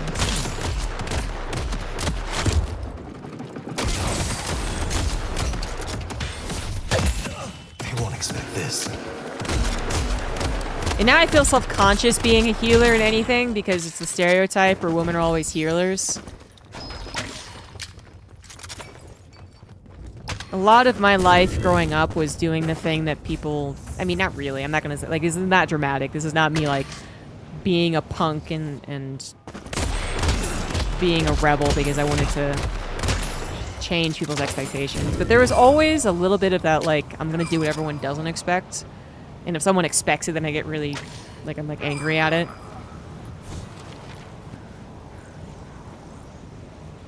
You can spend daddy's money. So I didn't know about the stereotypes when I first got into World of Warcraft.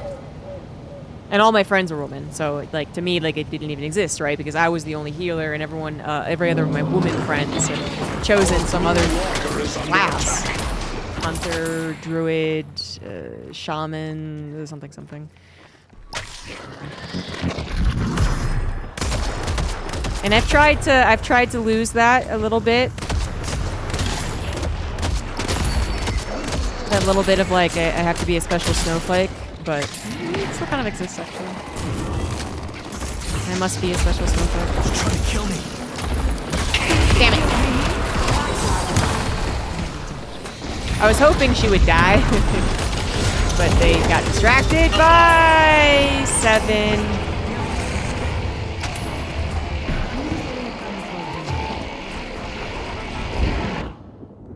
I thought we were all going in after Geist. And now I'm very angry that we weren't.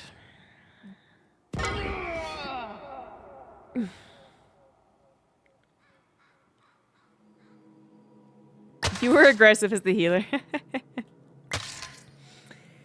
You know, occasionally, I remember in Wrath of the Lich King, that was the expansion I played the most. And I was the best at, although I was never... I think I had some talent when it came to actually executing World of Warcraft maneuvers, like pressing buttons fast enough, reading the situations. But I never, like, I wasn't really interested in, like, item optimization. Enemies, that part really bothered me, actually. So I would never be a very good, like, late-game World of Warcraft player. But anyways, in Wrath of the Lich King, I remember there were so many dungeons where you just did it all the time. Once you were maxed out, you're just dungeoning all the time. You could do so many dungeons with your eyes closed. And so, and also, if I recall correctly, Wrath of the Lich King was also kind of notorious for having a lot of AoE. So all the dungeons were just easy, anyway. But, Headed to blue. I was gonna say, there were times where I'd be a tank. I was either a Death Knight or a Paladin tank. And, I guess Wraith can get that. And the healer would, without saying a freaking word at all, never said a word. They would just pull. They would pull for me. They'd be like, you're not going fast enough.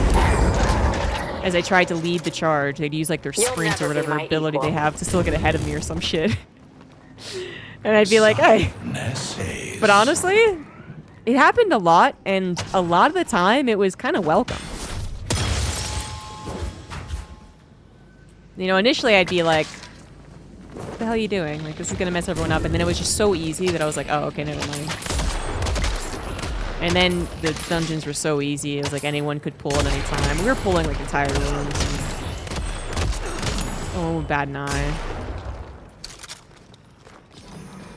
But it really, you know, ended up not being that uncommon for the healer to just race forward.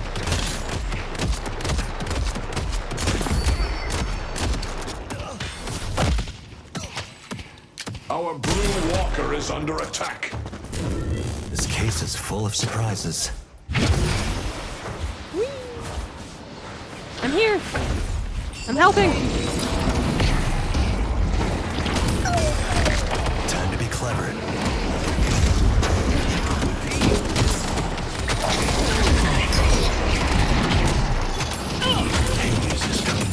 Suck it, guys. Go home and save us all some time. Spirit jar is here.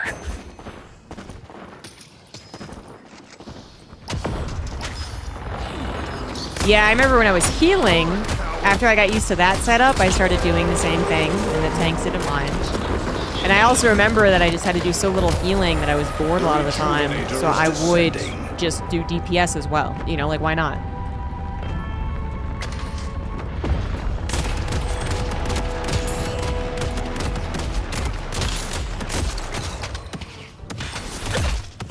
I think I even got yelled at once for doing it.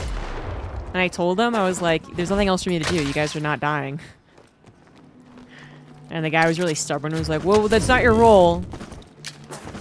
What if we need you for heals and you don't have any mana? And I'm like, that's absolutely not a problem.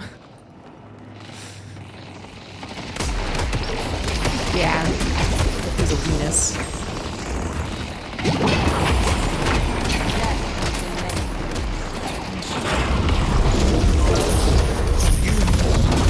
Yeah, I guess I'm dead. Not much I can do about that. Alright then. Very good. Very good then.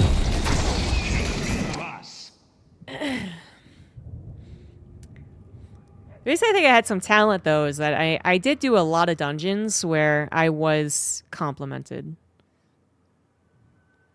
And some of it's low-hanging fruit, but I remember a lot of dungeons where I'd...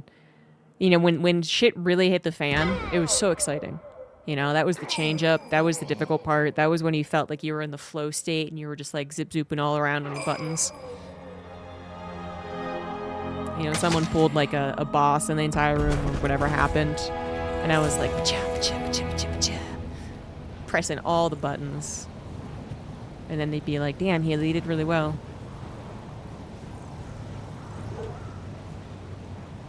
But I wasn't try-hard in any other way.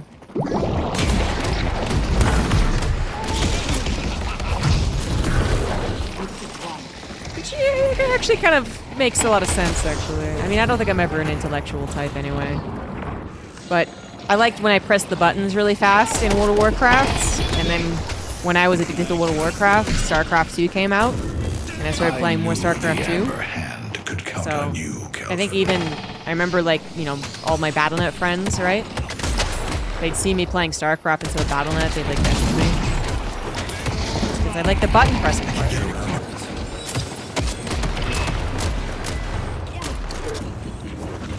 As far as video games go, I'm truly the jock of the video game world. Make us spirits mad. There's still time to push with... I see Bebop. I need to get Bebop from over. That's a joke in tech. I pay $70 to block. Yeah. Headed to yellow.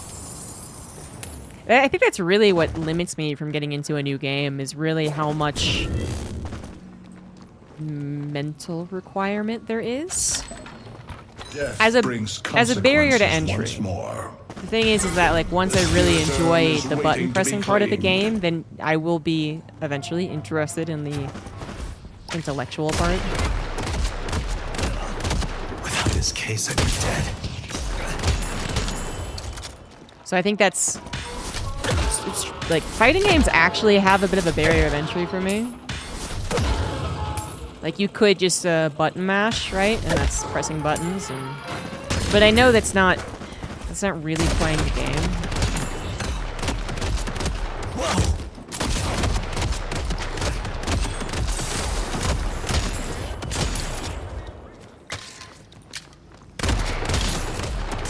So I feel kind of overwhelmed when I start thinking about how to learn all these combos. It's really difficult for me to get into that flow state in a fighting game. Bet they want to land for this. Yeah, that's right. Buzz off.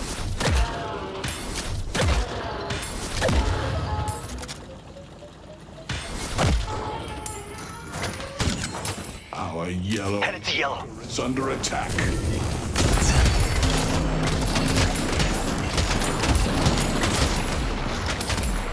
And you know, if Deadlock didn't have the builds selection, I think there also would have been a much more of a struggle for me to get into this game.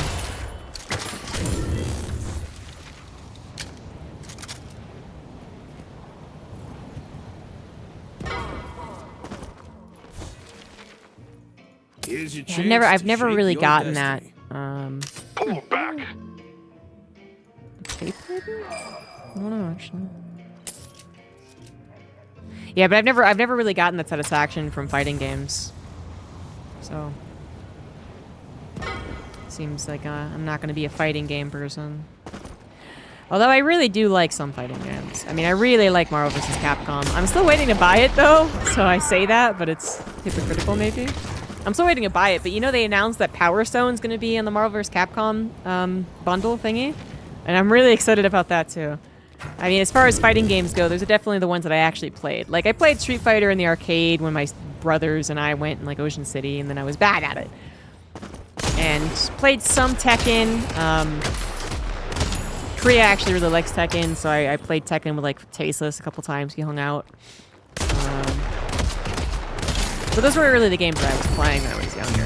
Mine will be honed. Marvel vs. Capcom and Power Stone and, well, Super Smash, but only the original. I was so into the original Smash, even before I knew that you could be competitive in these things. I loved practicing against, you know, teamed up AI. But for some reason, that never translated into actually being into Super Smash, now that I know all the things about it.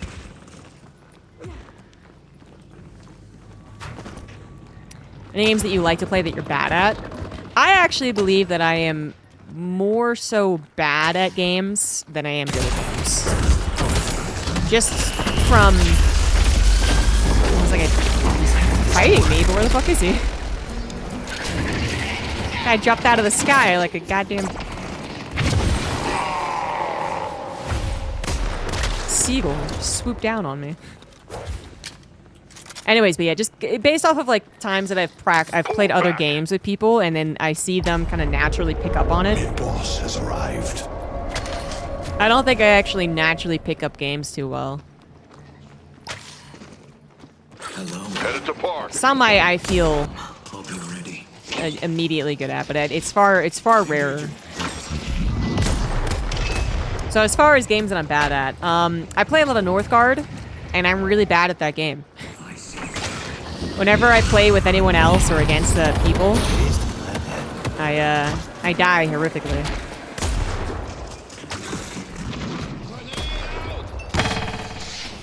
Or even versus AI, honestly, I'm not very good. I saw that guy. Still terrifying, though.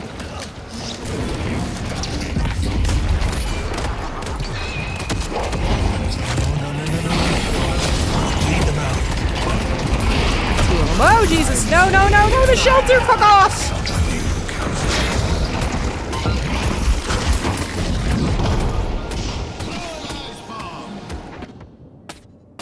If that shelter wasn't there, I would have been able to... Well, I don't know if I would escape, but I wouldn't have died to the beam.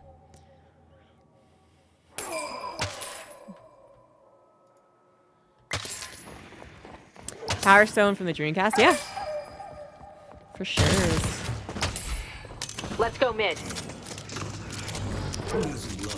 Yeah, I think I had some minor talent with StarCraft.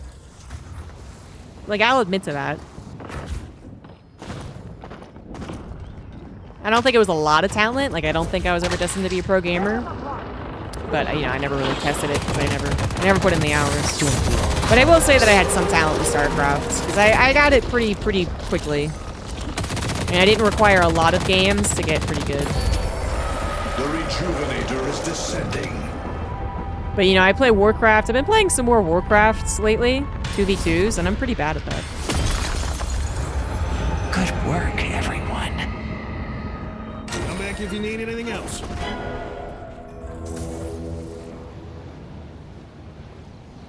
But in order to be good, you must first be bad. Oh, that's absolutely a mental block for me, too. I'm really bad at being bad at stuff.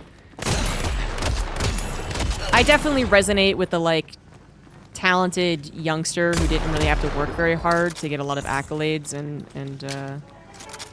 success, who then, when actually challenged, does not do well in those scenarios.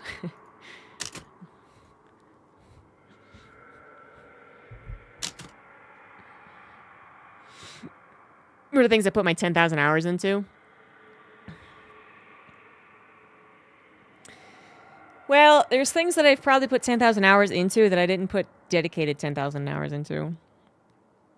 StarCraft is the first. StarCraft has the most hours, probably. Well, you know, I did play a lot of World of Warcraft. If somewhere out there in the Blizzard server netcode something or another, there are hours accumulated from both games, StarCraft and World of Warcraft for me. And they know which one I played more. But I probably played World of Warcraft for... high school, 2006. Well, I was playing before high school. I got my friends into it in high school. So let's say 2004 to 2012-ish. Yeah, no, StarCraft has to exceed it at this point. As much as I was playing World of Warcraft after school every day, StarCraft has to exceed it at this point. And then StarCraft actually had dedicated practice, which World of Warcraft never had. So StarCraft, then World of Warcraft, I guess. I don't know. Really out today, aren't they? Then I did put a lot of time into art as a whole, but it was never well practiced.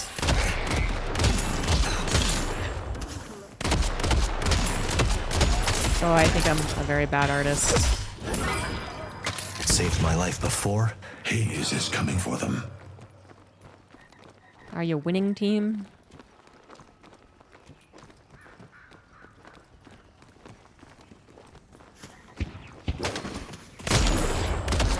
You know, actually, on this conversation, as I can't remember really any other thing I've ever put that many hours into. The Amber Hand. I am reading an interesting book right now. It's called something like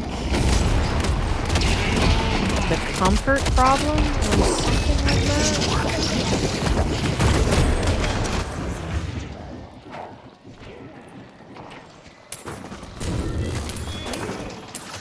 It's a fun read.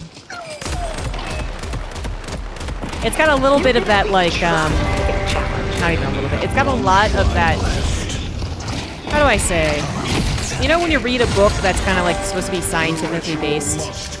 You know, like the Building Habits book, the, like, Why We Sleep book. Like, there's like, data behind it. Nonfiction. You know, I think, like, a lot of times these books have the author just basically, like, bragging the entire time. Now, they often brag with somewhat of a purpose. They're, like, bringing up how they backpacked through the Alaskan wilderness for a month because that's how they're telling how they were very uncomfortable and how it helped them. Fair enough. But then it just feels like constant name dropping and, like, doing things, bragging, under the guise of being like, well, here's the scientific, wording, and then here's something in real life. And it's like, it's always your real life, and it always sounds a little more exaggerated. Anyway, so this is what is the book called? Comfort Crisis, that might be it. I'm reading it on my phone. I wasn't paying attention at all that game, damn. Glad we won.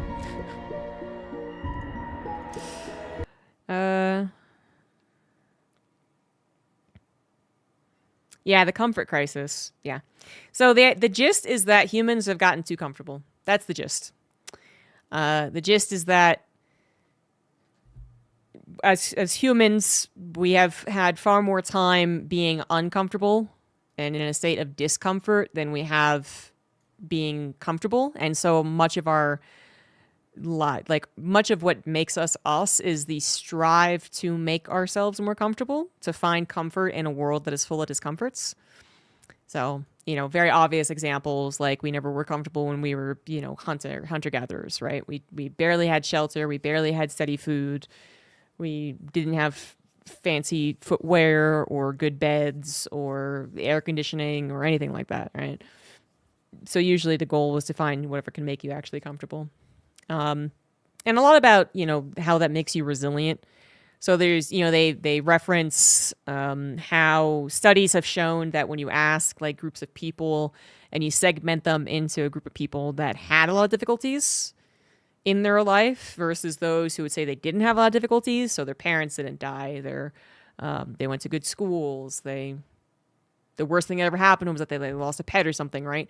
And then the group that actually had more strife ended up reporting better happiness than the ones who were just comfortable their entire lives.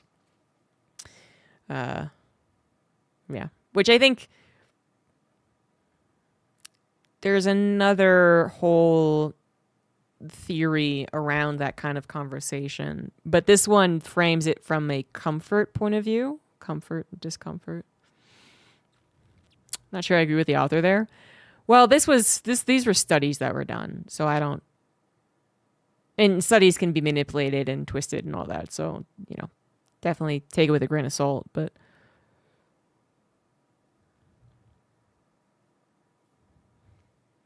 said income is the main predictor in happiness.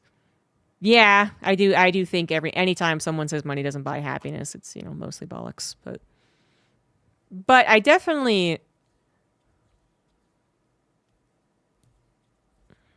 How to say? One thing that I find that I at least agree with, even though I don't know if the studies really back it up, is the hierarchy of needs. That theory where, our very base needs are covered and then there's like levels to our needs. And the higher you go up on this hierarchy, the more that it becomes abstract and very difficult to gain. You start with like food and you can get food or you don't get food. But then you go all the way up and it's like, are you loved or aren't you loved? And it's like, well, that's a very complex question. The income thing does have diminishing returns. I think the studies show that it was something like in America, it was around like 80, 90K at this point, I think, is when you're comfortable. And like above 150 comes with more problems or something like that. Like they actually gave numbers.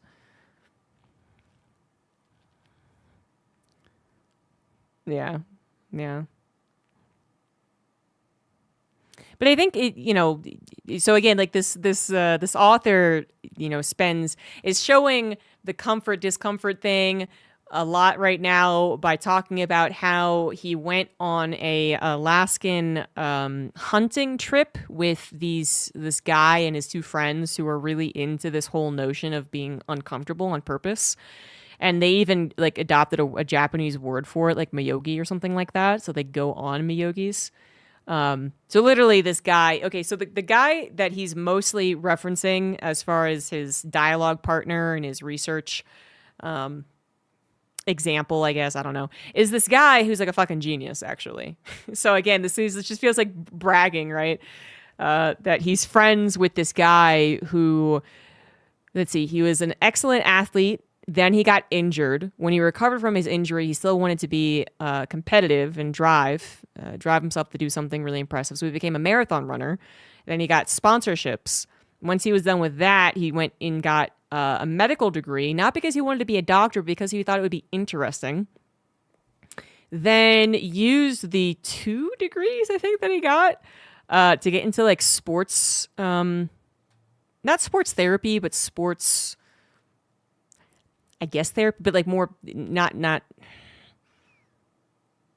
using data of athletes to pinpoint how they could stop being injured. So the example given was that this guy actually worked with Luka Doncic. I don't remember how to say his name. Who, if you don't watch the NBA, is very famous, especially now after some kerfuffle with the trade. Anyway, so they hook him up to a machine, they put a bunch of dots on him, and they watch how he moves, and then they're able to like extrapolate from that data how he should play basketball and what he should look out for weaknesses. And this guy now owns like P1 or P3 or something that is now universally known amongst the basketball community. This is where people go to learn how to be even better at basketball. And he saw in Luka's play that he wasn't a particularly good jumper, but he was oddly good at some scientific phrase, but basically he was oddly good at being able to stop from running fast. He was better than most other people at stopping after running fast. So the suggestion was, run and then stop so that your defender will still be running. And they got that from looking at how he moves, the data points. So anyway, this guy, he does all these things. He's super marathon runner, super healthy guy, super dedicated, super achievement based, super smart, just fucking everything. Totally unrelatable.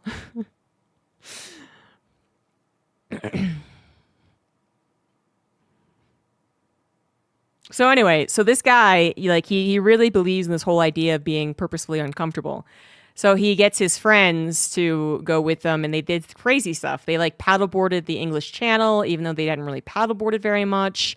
They did this really stupid thing where they just literally dragged 100-pound rocks through the bottom of water from point A to point B in teams. And they do this on purpose because it's they're doing something that intentionally has a 50-50 success rate. And the only rule is that you can't die. So they do have, they hired people to make sure they didn't drown or anything like that. 50-50 success record, something that you don't do all the time either, and something that you can't really practice for either. So running a marathon is fine as far as one of these goals, but it's not actually really in the spirit of what they're going for. They're trying to particularly go for this idea of something that was very difficult, but something that early humans would have to challenge themselves with on an almost daily basis, something new and unexpected. So the author joins in on their month-long hunts in the Alaskan wilderness where they were tracking a caribou migration. I just read it and I'm like, okay, I get it. They're very uncomfortable.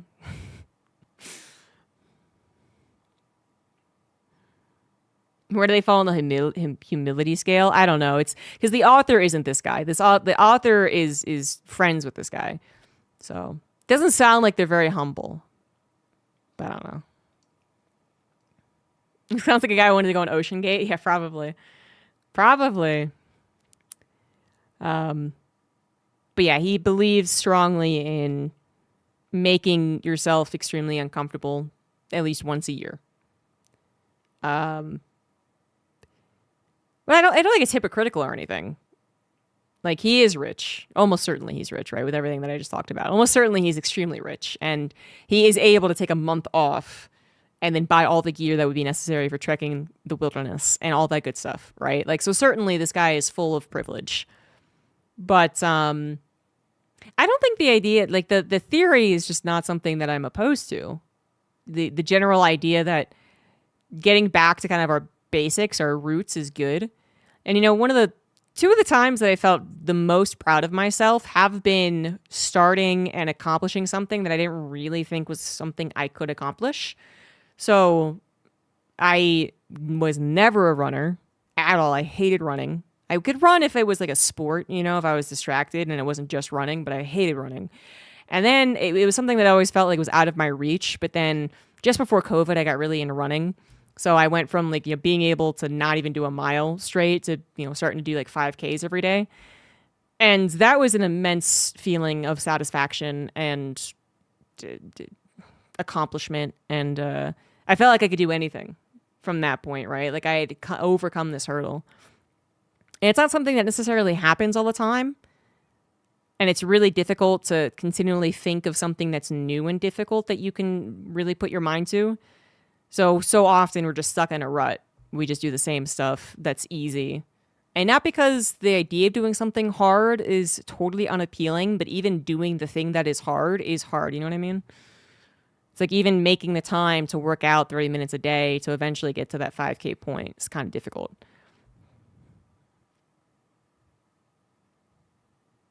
But I generally think that it's, good advice. They say also when it comes to challenging yourself, it's often better to challenge yourself outdoors.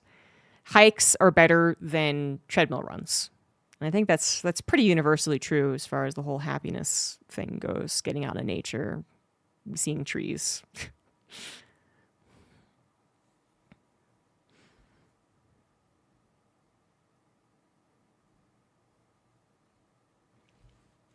Yeah. It's an interesting enough read. I don't find myself bored reading it. I am kind of turning the pages waiting for the advice part, though. You know what I mean? Like, everything that is worth saying usually has a point. Even if you don't think there is. Like I've said before, you could write an essay on why you like dolphins, and then that could just be it. You'd like dolphins. But generally, a better essay would be, I like dolphins, and also you should like dolphins. Or I like dolphins, and you should stop eating tuna fish because they kill dolphins.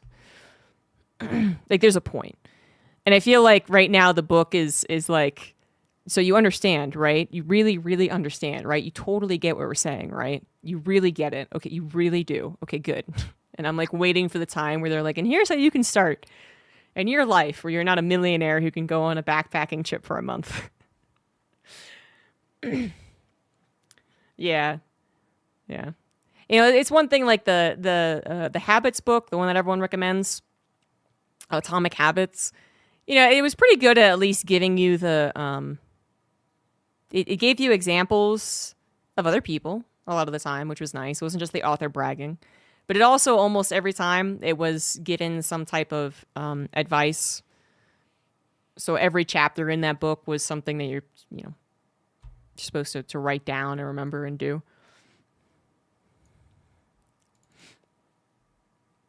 It's totally just about the dude bragging, yeah.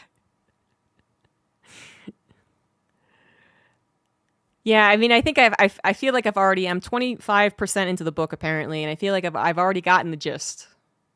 I'm like, I get it. And I see what's happening too. You're going to be very uncomfortable for the month long that you're trekking the Alaskan wilderness with all these guys you barely know. I totally get it. But what am I supposed to really do here? Because he's already pointed out that finding optimal discomfort is difficult to do. He's already pointed that out. So it's like, okay, what's the advice? This could have been a pamphlet, yeah. Anyway, I think it's a different theory that still attaches it, to a lot of other theories about why modern humans are so sad and depressed. There's a lot of reasons. There's a lot of looking into that.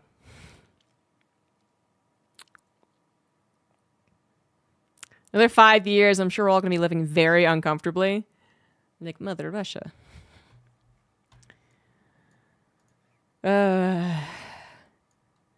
It's something that I would like to do more of. But all those things that you like to do more of are great to think of doing, and then it's very difficult to actually do those things.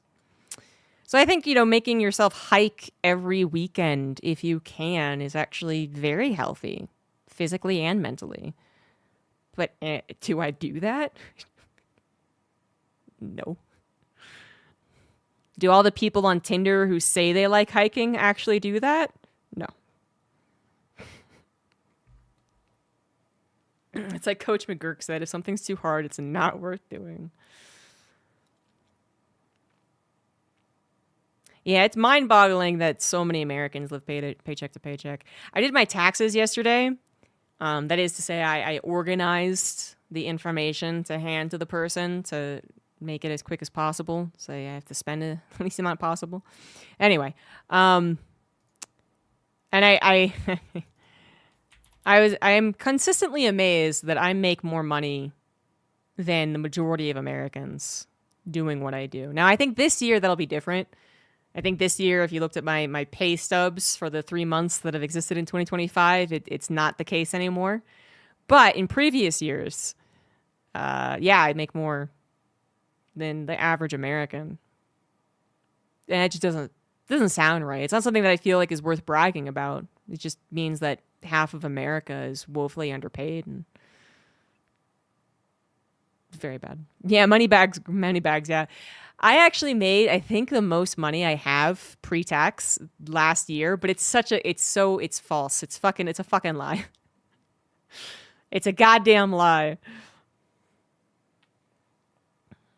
Because so much of the money that I got as income was just doled out immediately to everyone else. The $20K that I got from Kickstarter, I mean, certainly almost, yeah, none of it went into like investments. None of it went into anything that would be deemed unnecessary to the project for the Kickstarter. So even though I have 20K extra money as income, it's really not. Really, really, really not. And I expect with everything combined together, I won't have underpaid my quarterly taxes, but that's right now what I'm worried about because my overall income is such a fucking lie. We'll see. We'll find out. Yeah, data, statistics, blah, blah, blah, blah, blah. I don't have a mind for that, but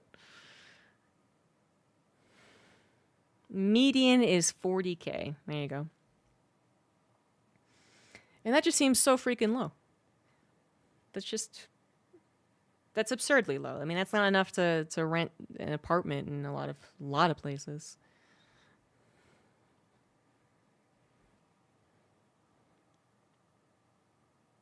My dad does this thing that I think maybe he doesn't realize, but whenever me and my siblings, my two brothers, mention how much money we're making in a year, he'll go, like, well, that's not a lot.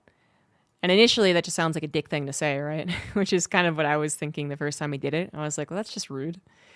But what he really is trying to say is that it's not a lot, and it's very unfortunate that it's not a lot because you should be getting more, and the average American should be getting more. But when you first say it, you first hear it, you're like, well, what the fuck? That's rude. So when I say I think last year or 2 years ago, I made like 70K, and I was pretty proud of that.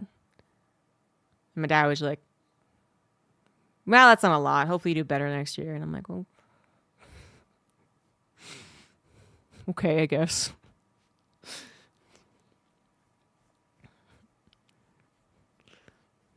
But it's because he means that we should be all getting paid more. I mean, for me, he very much sees me as an entrepreneur, and that's always, feast or famine, I guess. But my brothers, one's I guess he got promoted from baggage handler, to be fair. But he's part of a union, so he actually gets paid a decent amount of money. But again, my dad would just immediately kind of shut that down and be like, not nearly enough, right? With a union and a full-time job, he should be getting a lot more money, which I agree with. And then my other brother actually works as a medical technician or something like that. Yeah, so and that just seems like such an important job, and he's getting like 50K or less actually. It's like 45, and I'm just like, but he's the oldest and he has a family and his own house. And this math isn't mathing. And it's just because the money is just not getting doled out the way that it should. Time for the communism to come back in. Time for us all to be commies.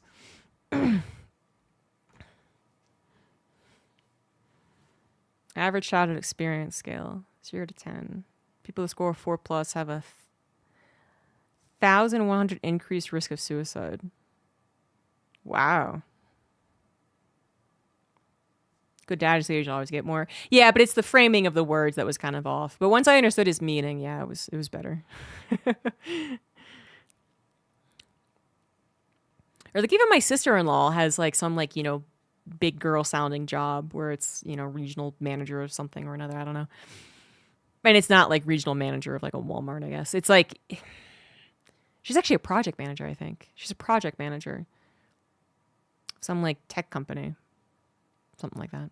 Anyway, and I don't know. I hear that and I think she's getting like 100K with good benefits, and that's just not what's happening. Like they pay more than I do in health insurance for like an equally shitty plan. And I'm like, I thought because you had big boy jobs, this would be better. I don't know. in general, I appreciate how privileged I am in my position in multiple ways, but I don't use myself as a measuring stick. Just like not in the way that I measure myself as doing better than everyone else or like worse, like everyone else is doing worse than me, but more just like how did I end up having like a better position in some ways than these people who did do, I think, all the right things, right? They went to college, they had the family, they suck up the 9 to 5 job and all that stuff. So it's more like I feel like I don't deserve to be in this position. Like I should be the one who's enviously looking at the other people making a good amount of money. And yet it's so many Americans who are worse off than I am. It's just mind-boggling. It shouldn't be the way that it is. A subpar niche content creator. It's nature for you, indifferent. Yeah. I do remember this sometimes when I'm really in a pit of despair. I think that, long term, I'm not in the safer position as far as that, like, dependability and career-wise, but it just gets harder and harder to say that it's really that different from any other American. I mean, most Americans feels like they're always in danger of losing their job, not having any career path, and not being able to afford a home, and everyone agrees they can't afford kids and all that stuff.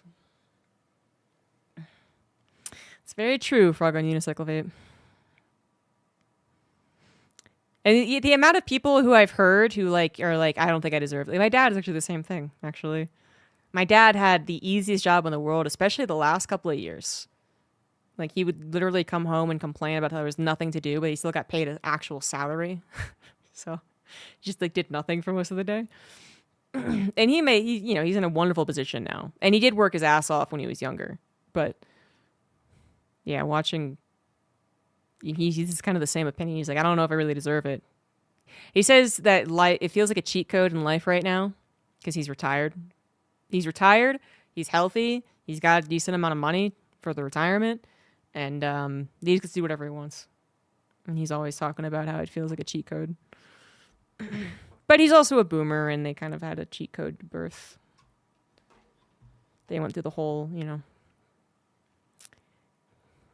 typical American timeline that's supposed to reward you actually did. Boomer life. Boomer life. Let's bring communism back. Telling you. Gonna wear that red, but not for Russia, but for communism. Clown hospital CEO with bachelor's, 2 years MBA, makes $1 to 2 million a year. Brain surgeon who studied for 15 years makes $500K. Yep. Yeah, there's this really famous YouTuber who's famous for his productivity lessons. He's like the guru of productivity or whatever, Fake it till you make it is all I ever think of when these guys get big enough. It's like, is he really the leading researcher on productivity? Anyway, Ali something or another. Anyways, and he was a doctor before he got into content creation. And he makes millions doing what he did with content creation. Whereas as a resident, he only made, in UK, he only made like 25 pounds or 30K pounds a year. Something insanely small.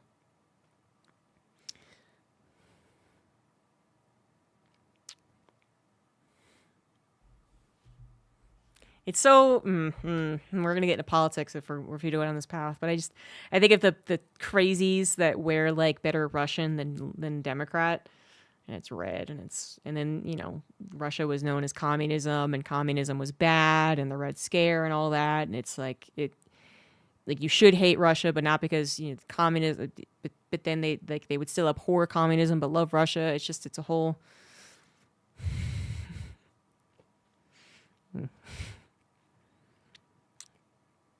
Europe pays everyone differently. I have absolutely learned that. I know that like 25, 30K pounds a year is actually much better than the equivalent in America and USD.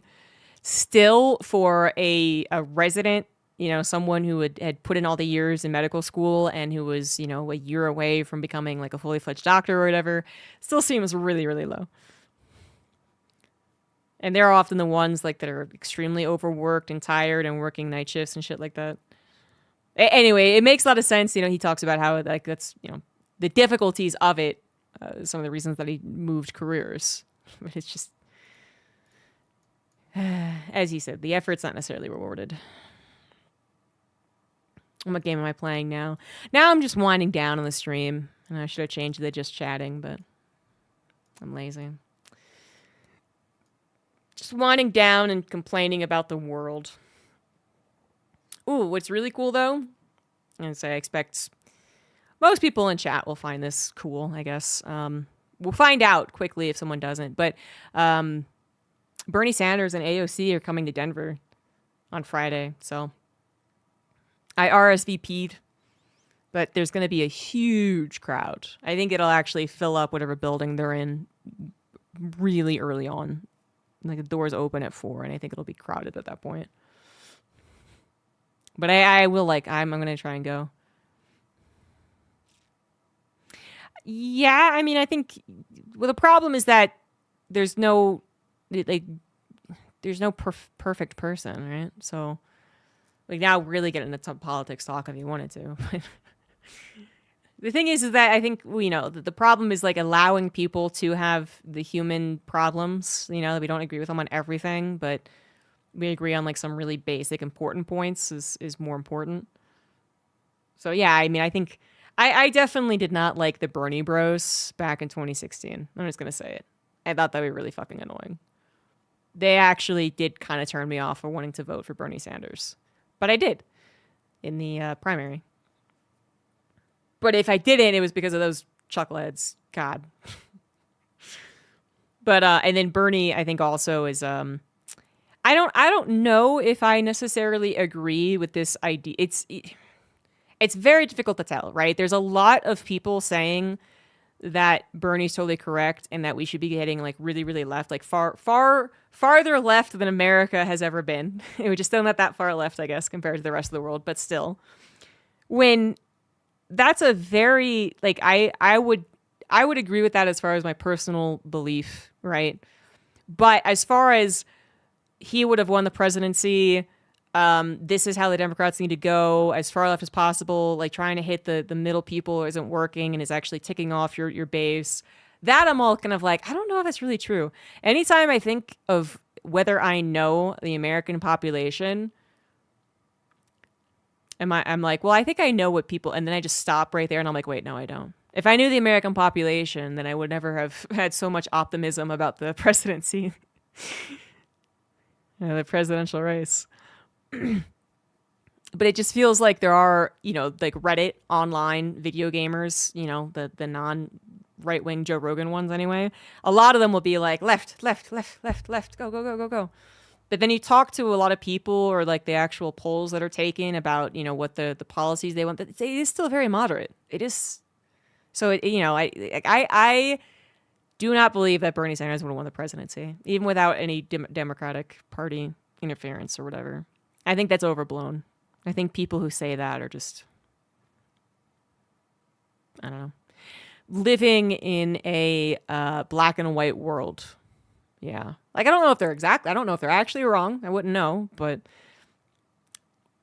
this kind of seems black and white. But yeah, exactly, Seether. I mean, I like both of their energy.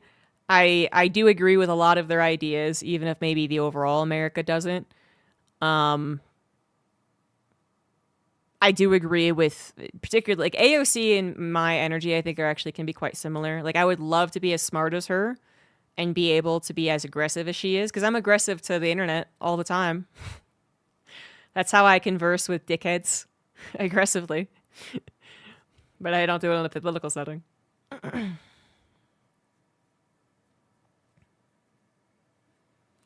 Yeah, I know Oren will have it. It's just but that is even now getting really difficult to tell. Like the whole idea that, you know, only certain types of people would actually respond to to phone calls. You know, I think that was pointed to as one of the reasons why maybe Trump shouldn't have been given so much possibility of winning. I remember reading online, people were saying that, where, everyone was like, well, the polls, are saying that it's like really, really close. It could go either way. And then people would come in and be like, well, only boomers respond to calls. And that's all they ever do to get the votes or to get the polling done. But then what happened. So.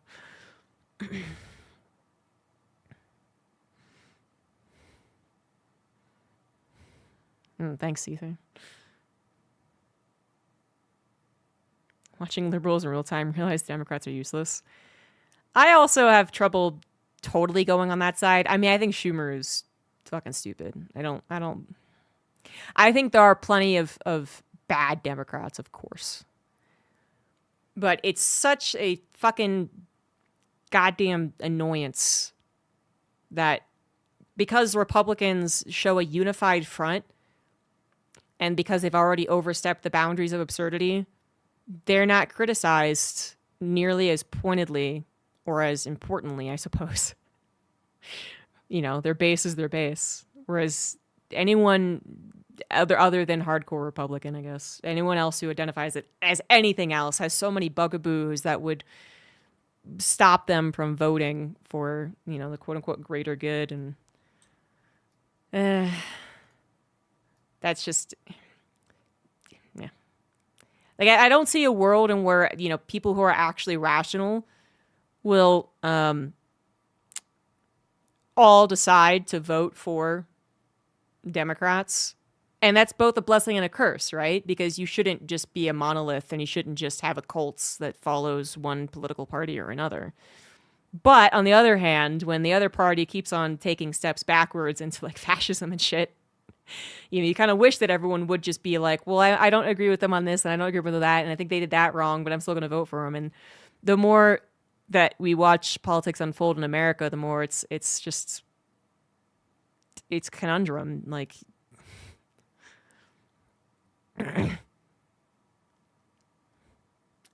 I would love to not be able to, Golden Boy actually tweeted something. Golden Boy is tweeting a lot about politics on Blue Sky, which I guess I'll call tweets. And he got really frustrated with the Schumer thing, the vote on the budget, whatever it was. Anyway, so he tweets out, like, well, I'm not going to vote. This is going to make me not vote Democrat. And someone immediately responded being like, I understand, and I'm totally frustrated with you, but, a vote for anything other than Democrat is a vote against America at this point. Unfortunately, a vote for independence is it's not going to go anywhere, as much as people would love it to. And he conceded as well. He was like, I know, it's a fucked system.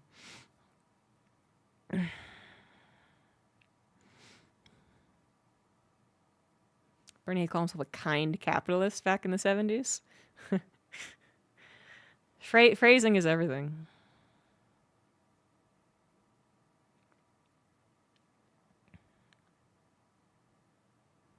Yeah, but so this is going to happen in chat right now, right? Which is like all of these bad things that Democrats do and have done, and I don't disagree. But in the grand scheme of things, they are still better than Republicans. But we don't even start discussing Republicans, right? Because it's pointless. We all know that they're many of them are fucking crazy. Anyone who actually still identifies as a Republican, I would actually say is like, I don't know if evil is the right word, but I don't like you. If you still identify as Republican, I don't like you. You can get out of my chat. It's fine. If you're conflicted, maybe, I guess.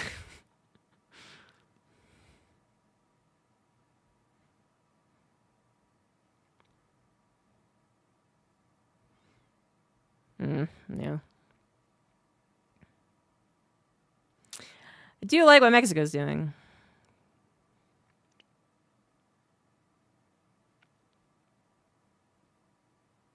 Yeah, Ether, yeah. That's a better way to put what I'm trying to put down here.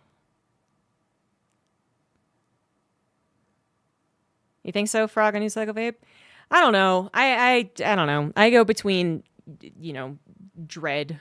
I don't even think it's existential at this point. It's just you go between dread and then also being like, well, there are things saving our democracy and there are good people and there is incentive to not anger the voting base still. So, you know, there should be eventually a breaking point for Republicans to actually impeach Donald Trump. I think it's more likely he's just going to die, right? That's why I would say he wouldn't complete his 4 years. That's what I would say. Is he's going to fucking die. He's gotta. Okay? Evil can only sustain you for so long. I'm not calling for violence. I'm just saying he's like, what? He's like 78 or something? He's not very healthy. I'm not saying I'm cheering on the cholesterol in his blood, but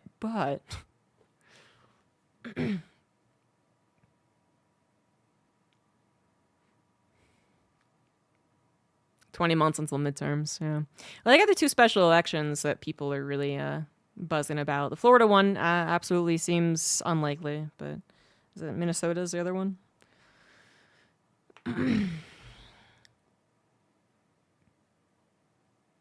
Did I get rid of the email? I see it. Bible Thump?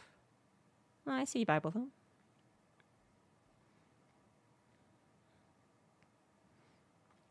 Although honestly, and again, I'm not advocating for violence and saying you should do this just for legal reasons, I guess, but it also does seem very likely that there are a lot of assassination attempts currently, right?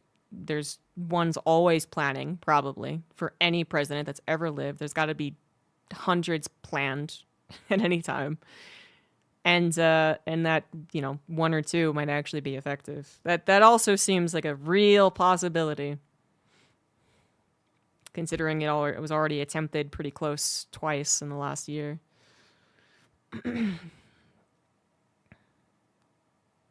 America's probably planned most of those. Time to don the tinfoil hat, boys. No, I don't actually disagree.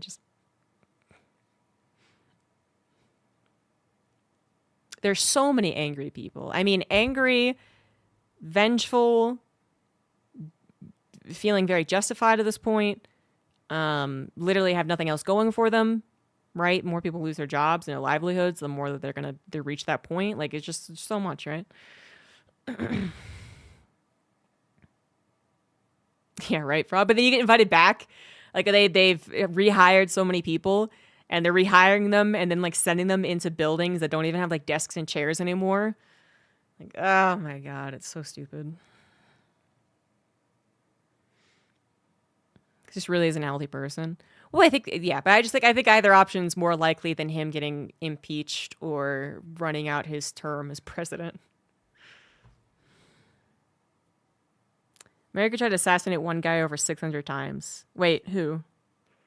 Over 600 times? I know Rasputin was attempted to be killed like a dozen. Castro. Oh, yeah. I didn't know. I never knew any number to it, but if you had said hundreds, I would believe that. I do like when people are like, you know, they say like, America is doing the thing that would cause America to try and like interfere with it. Like, however they say that, you know, we're being the country that America would invade. America would invade ourselves for all the shit that we're doing. Oh, me too, Frog on Unicycle, but it is so sad because it's just, I'm fortunate to have lived in 2 blue states, basically. Virginia went red, kind of purple, but I lived in a very blue area, let's say that. So we're not getting the biggest hit, I suppose, but what is the alcohol that everyone, Jim Beam, is it? Is it Jim Beam that is made in a red state? Jim Beam, sorry, not Bean.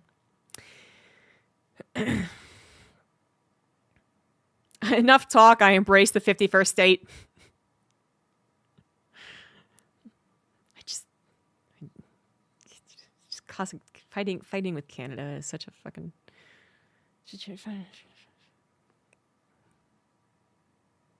Oh, Canada has one main if the dust settles.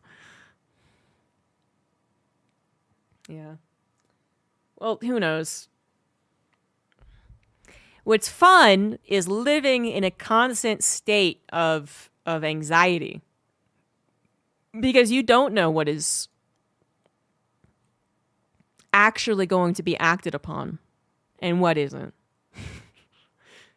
You don't actually know how much, the safety, what's the word? You don't actually know how much democracy is in trouble.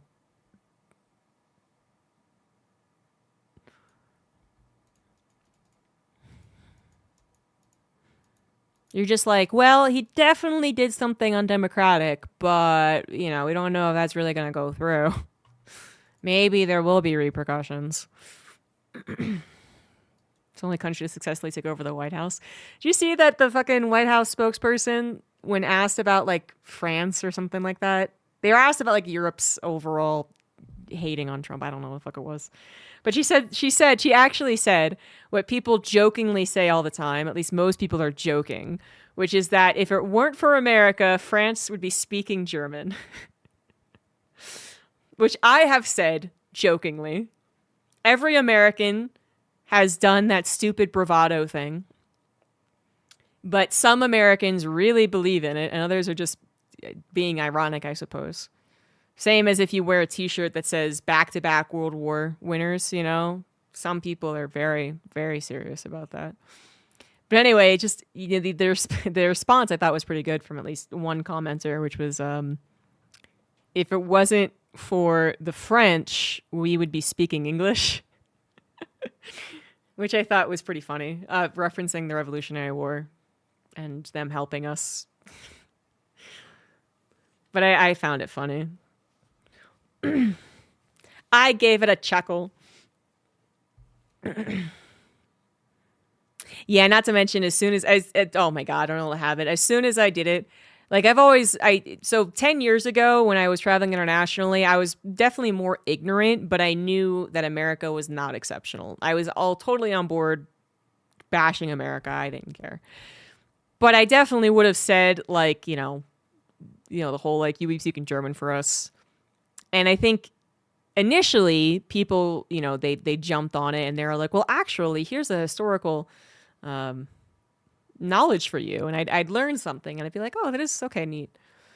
But 10 years later, and I used to anyway. It's way harder to make these jokes now that we're in such a piss poor state. But anyway, that I'd make some joke like that like 2 years ago in Sweden, with the Castor crew. And then one of them would be like, well, actually, the USSR. And I'd be like, I know. Oh, my God. I'm not that dramatic, but I would be like, I know. It's just a joke. It's just a joke. Supreme Court ended up ruling that something Trump did was utterly ridiculous and not protected. I think you're right, Frog and New Cycle Tape. I think you already see, today or yesterday, right? Roberts was warning Trump. Like, as soon as the other people who have a lot of power suddenly are potentially going to lose their power, like, there's going to be, there's already infighting. Of course there is. But now you're pissing off the people who are supposed to be giving you the green light. Like, but there's, that's when you're feeling good. That's when you've had good food and you slept well and you went for a walk and you got some sunlight. That's when you're optimistic and you're like, oh, there's something to look that could happen. And then when you don't have those things, when you slept poorly and you didn't have any good food and your cat puked on your bed and it was raining outside, they're just like, our democracy is dead. We are turning into Russia. We're doomed. Oh my God.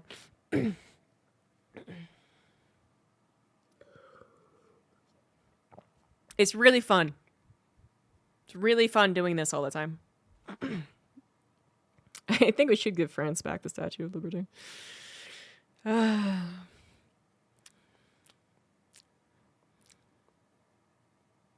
America. Let us be a lesson to all y'all out there. Not that there's many Europeans up right now. Maybe the Australians. Ye Australians! You also have some dickheads in your government. Watch out.